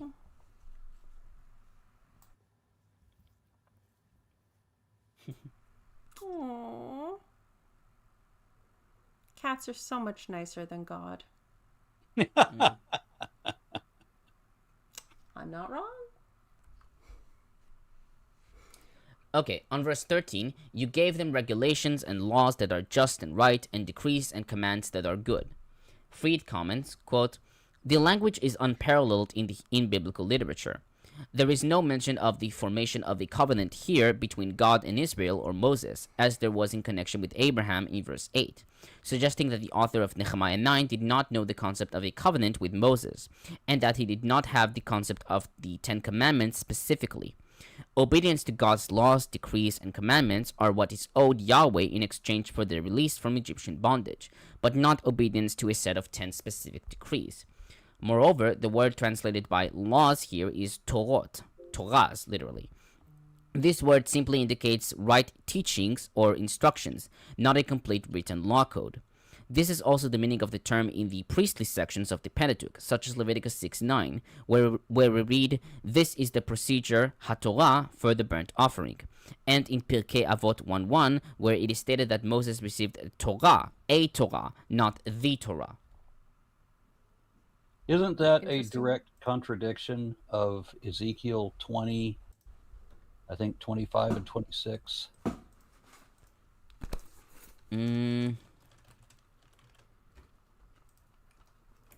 Let's see.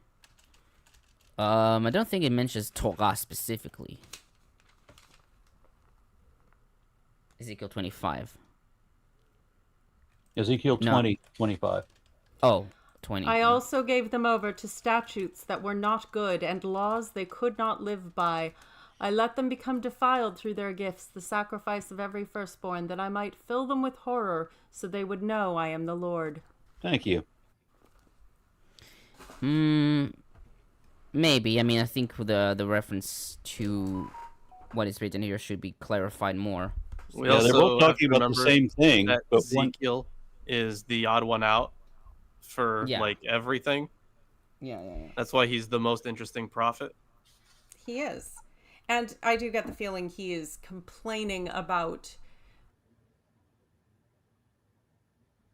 Oh, but muted. again, the a lot of this was written around this time or codified around this time, which is not quite the same, but yeah. Like, for example, there's a part in Jeremiah that says, "Don't listen to any prophets raised in Babylon." Ezekiel was raised in Babylon. Yep. I find it so hilarious that those two are in the same Bible. well, And what I that they're think is both funny, supposed to be prophets of God. how can you say that there's no contradictions when you've got Jeremiah saying multiple times, right, not to trust the prophets? That that the God has put a lying spirit in the prophet. Jeremiah 8:8, right? I mean, how can you say don't listen to the prophets from Babylon and still regard that prophet from Babylon as being part of God's word?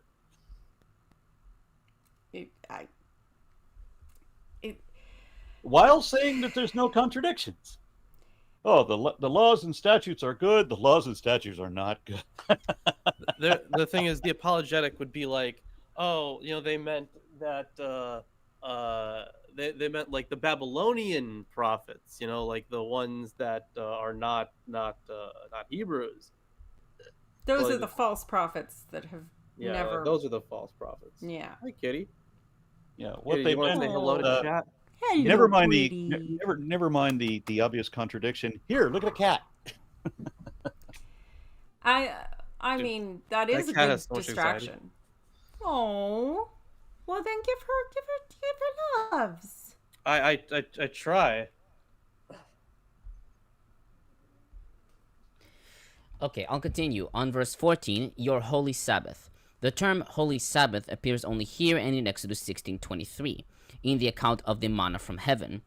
Becking writes that the author of Nehemiah represents the tradition that the Sabbath originally relates to the Exodus, Deuteronomy 5:14 and 15.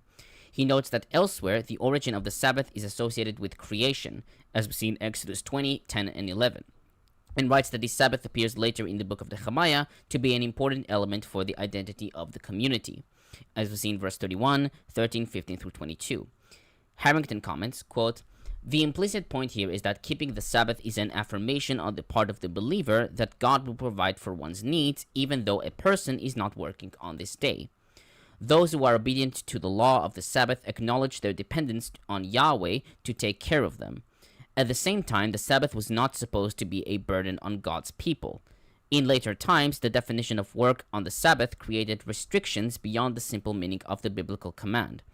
In some cases, Jews even refused to fight to defend themselves, leading to an injunction that to preserve life, the Sabbath could be broken, as we see in 1 Maccabees 2:38 through 41. Jesus recognized that the Sabbath laws can be taken to an extreme. He responds to the Pharisees who accused him for healing a man's withered hand on the Sabbath, quote, "The Sabbath was made for a man, not man for the Sabbath," end quote, in Mark 2:27.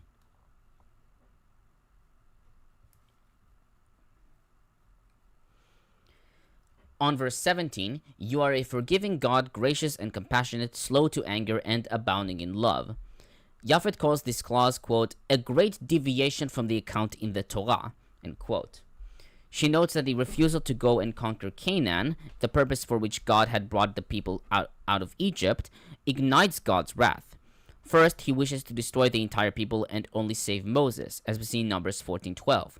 But later, he kills by a plague only the spies who spread slander about the land in Numbers 14:36, and decrees that all the adult Israelites who came out of Egypt will die in the wilderness, condemned to 40 years of harsh wandering, as we see in Numbers 14:29-35. The prayer, however, does not mention the punishment, and turns the 40 years of wandering into years of grace. God forgives the people for the great sin, and doesn't leave them. Fried notes that the primary source of this hymn of praise is Exodus 34:6, but there the word for forgiveness is absent, silichot. The point here is to remind Yahweh that he is a God of mercy, and he should act mercifully. The prayer also doesn't refer to Exodus 34:7, where it is said that Yahweh, quote, does not remit all punishment, but visits the iniquity of parents upon children and children's children upon the third and fourth generation, end quote. She writes, quote, there is no desire to remind God of his punishments being handed down through the generations, end quote.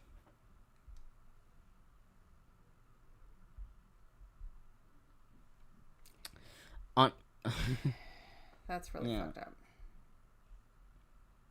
Okay, on verse 18, this is your God who brought you out of Egypt, up out of Egypt. This phrase refers to the events of Exodus 32, although there we find that Aaron said, these are your gods, in Hebrew, ele Elohecha, in Exodus 32:4, and not, this is your God, ze Elohecha.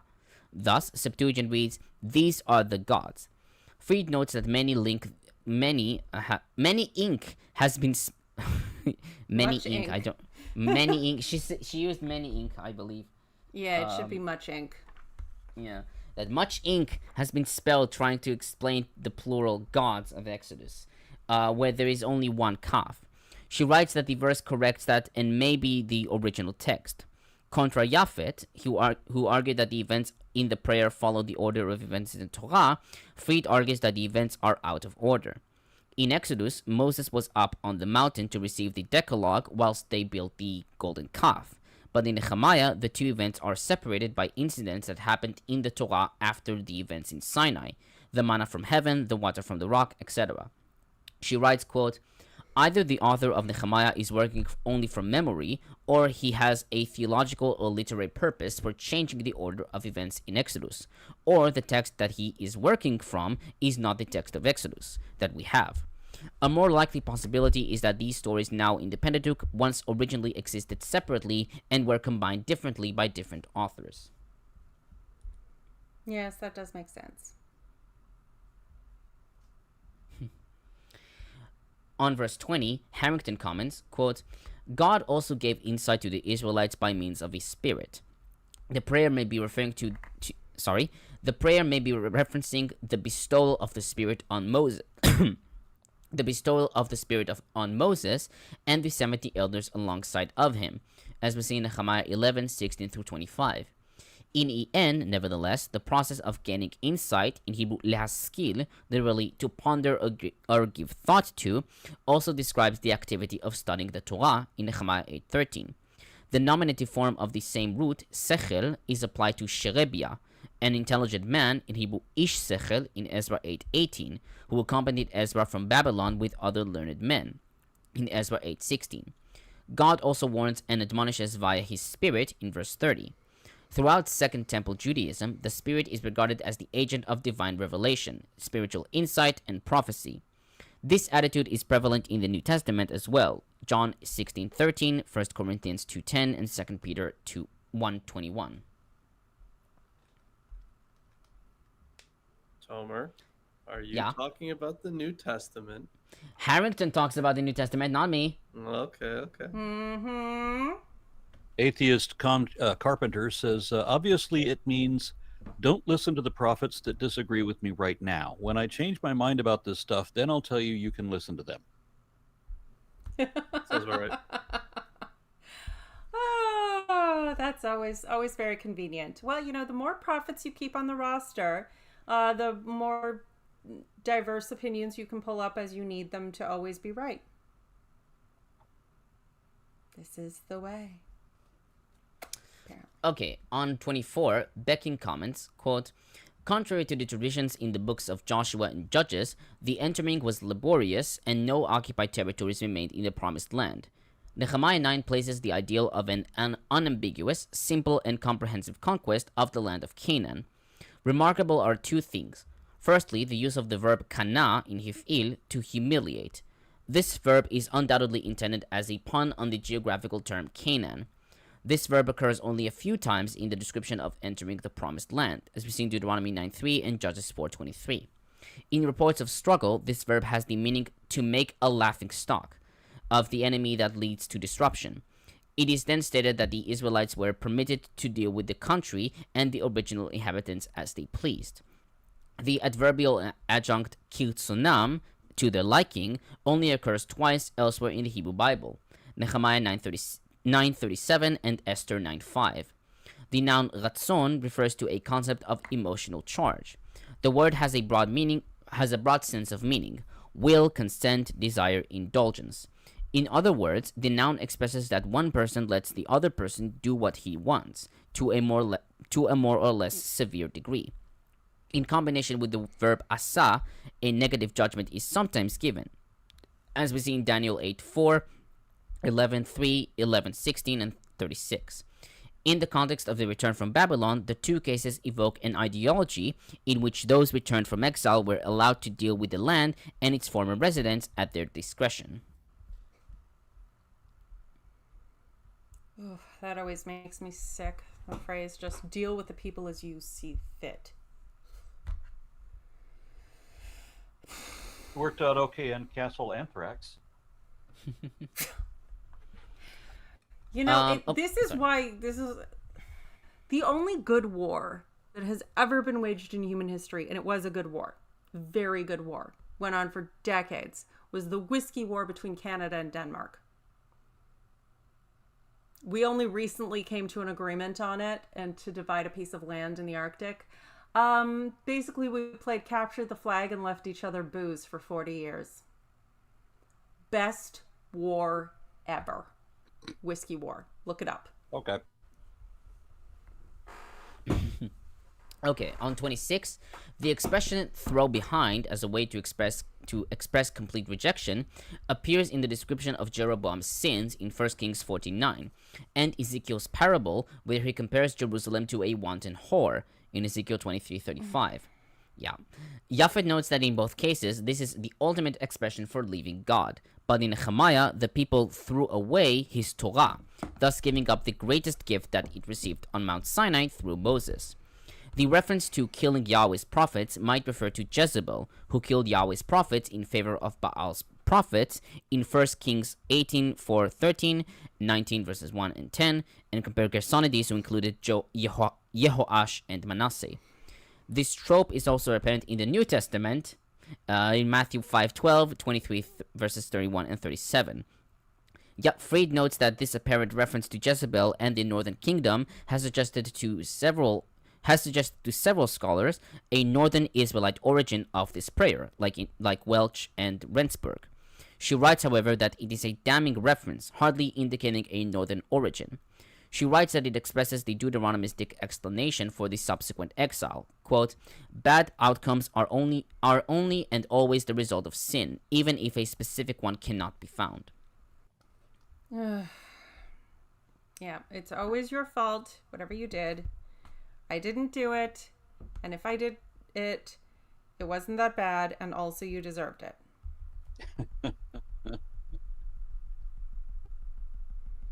That's... I can't remember the whole narcissist prayer. Yeah. Okay, on 27, Fried comments, quote, this is the cycle that is repeated over and over in the book of Judges, and symbolizes Israel's continued history throughout the ages. Rudolph notes that God's grace abounds even in the face of human sin. Williamson sees in these last several verses a gradual intensification in the severity of God's judgment. It should be noted that God sent saviors here rather than saving the people himself.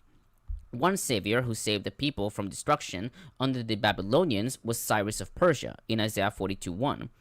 That Persian rule has not been an unmitigated blessing, however, is reiterated in verse 37 and implied by the word translated here as oppressor, tsar.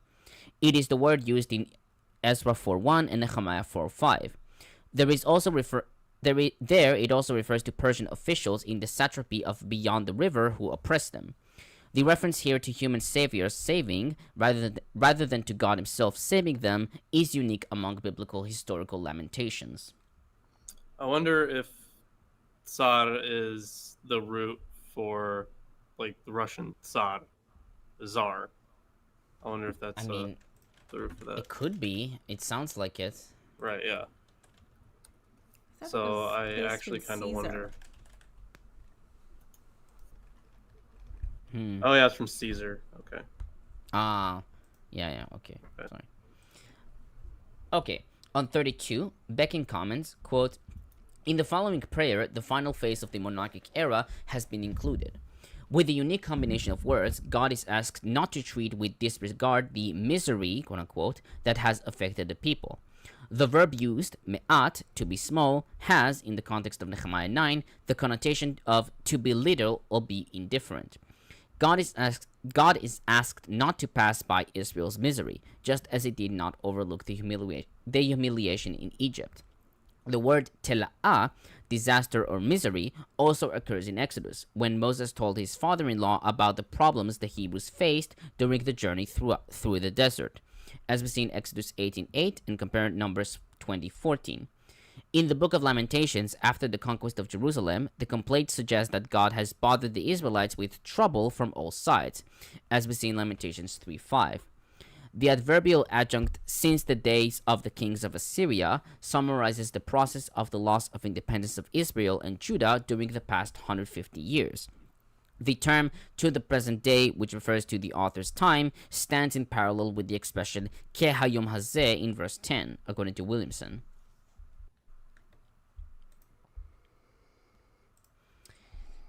And finally, 36 through 37, Harrington comments, quote, "These verses reflect a situation of serious opposition and distress.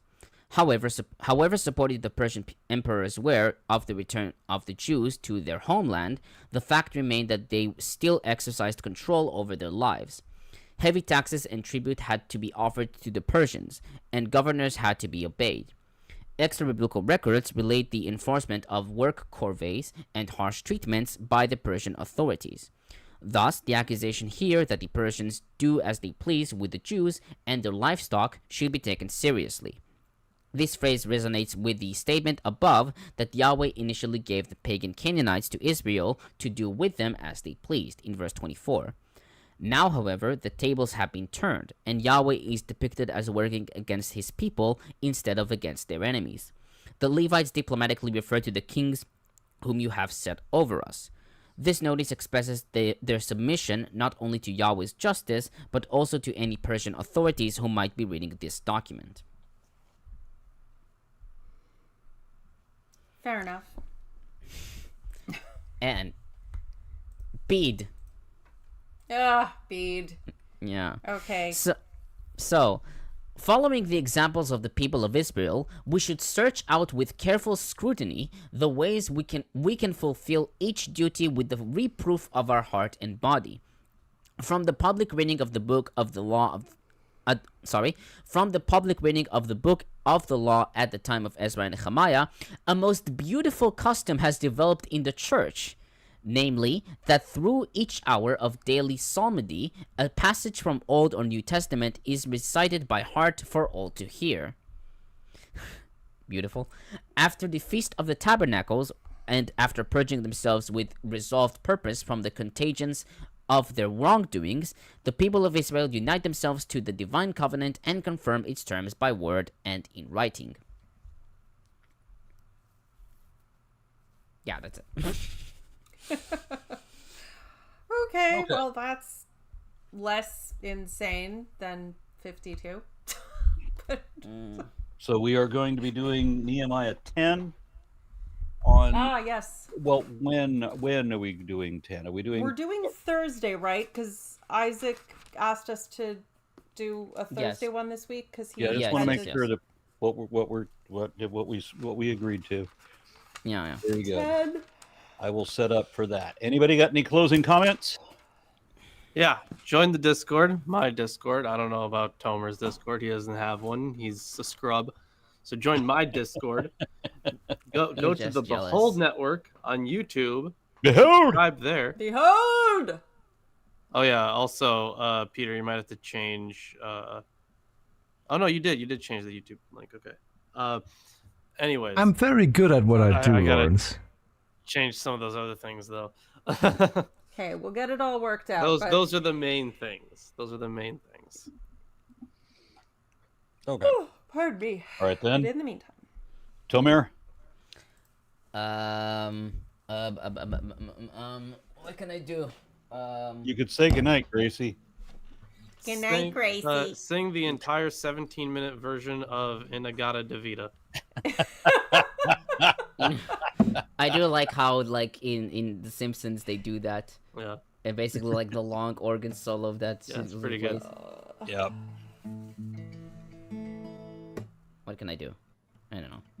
Well, Good night, is everybody. Rock and Bye. or roll. All right, oh. let's go. See you later. Yes, there we go. Yes.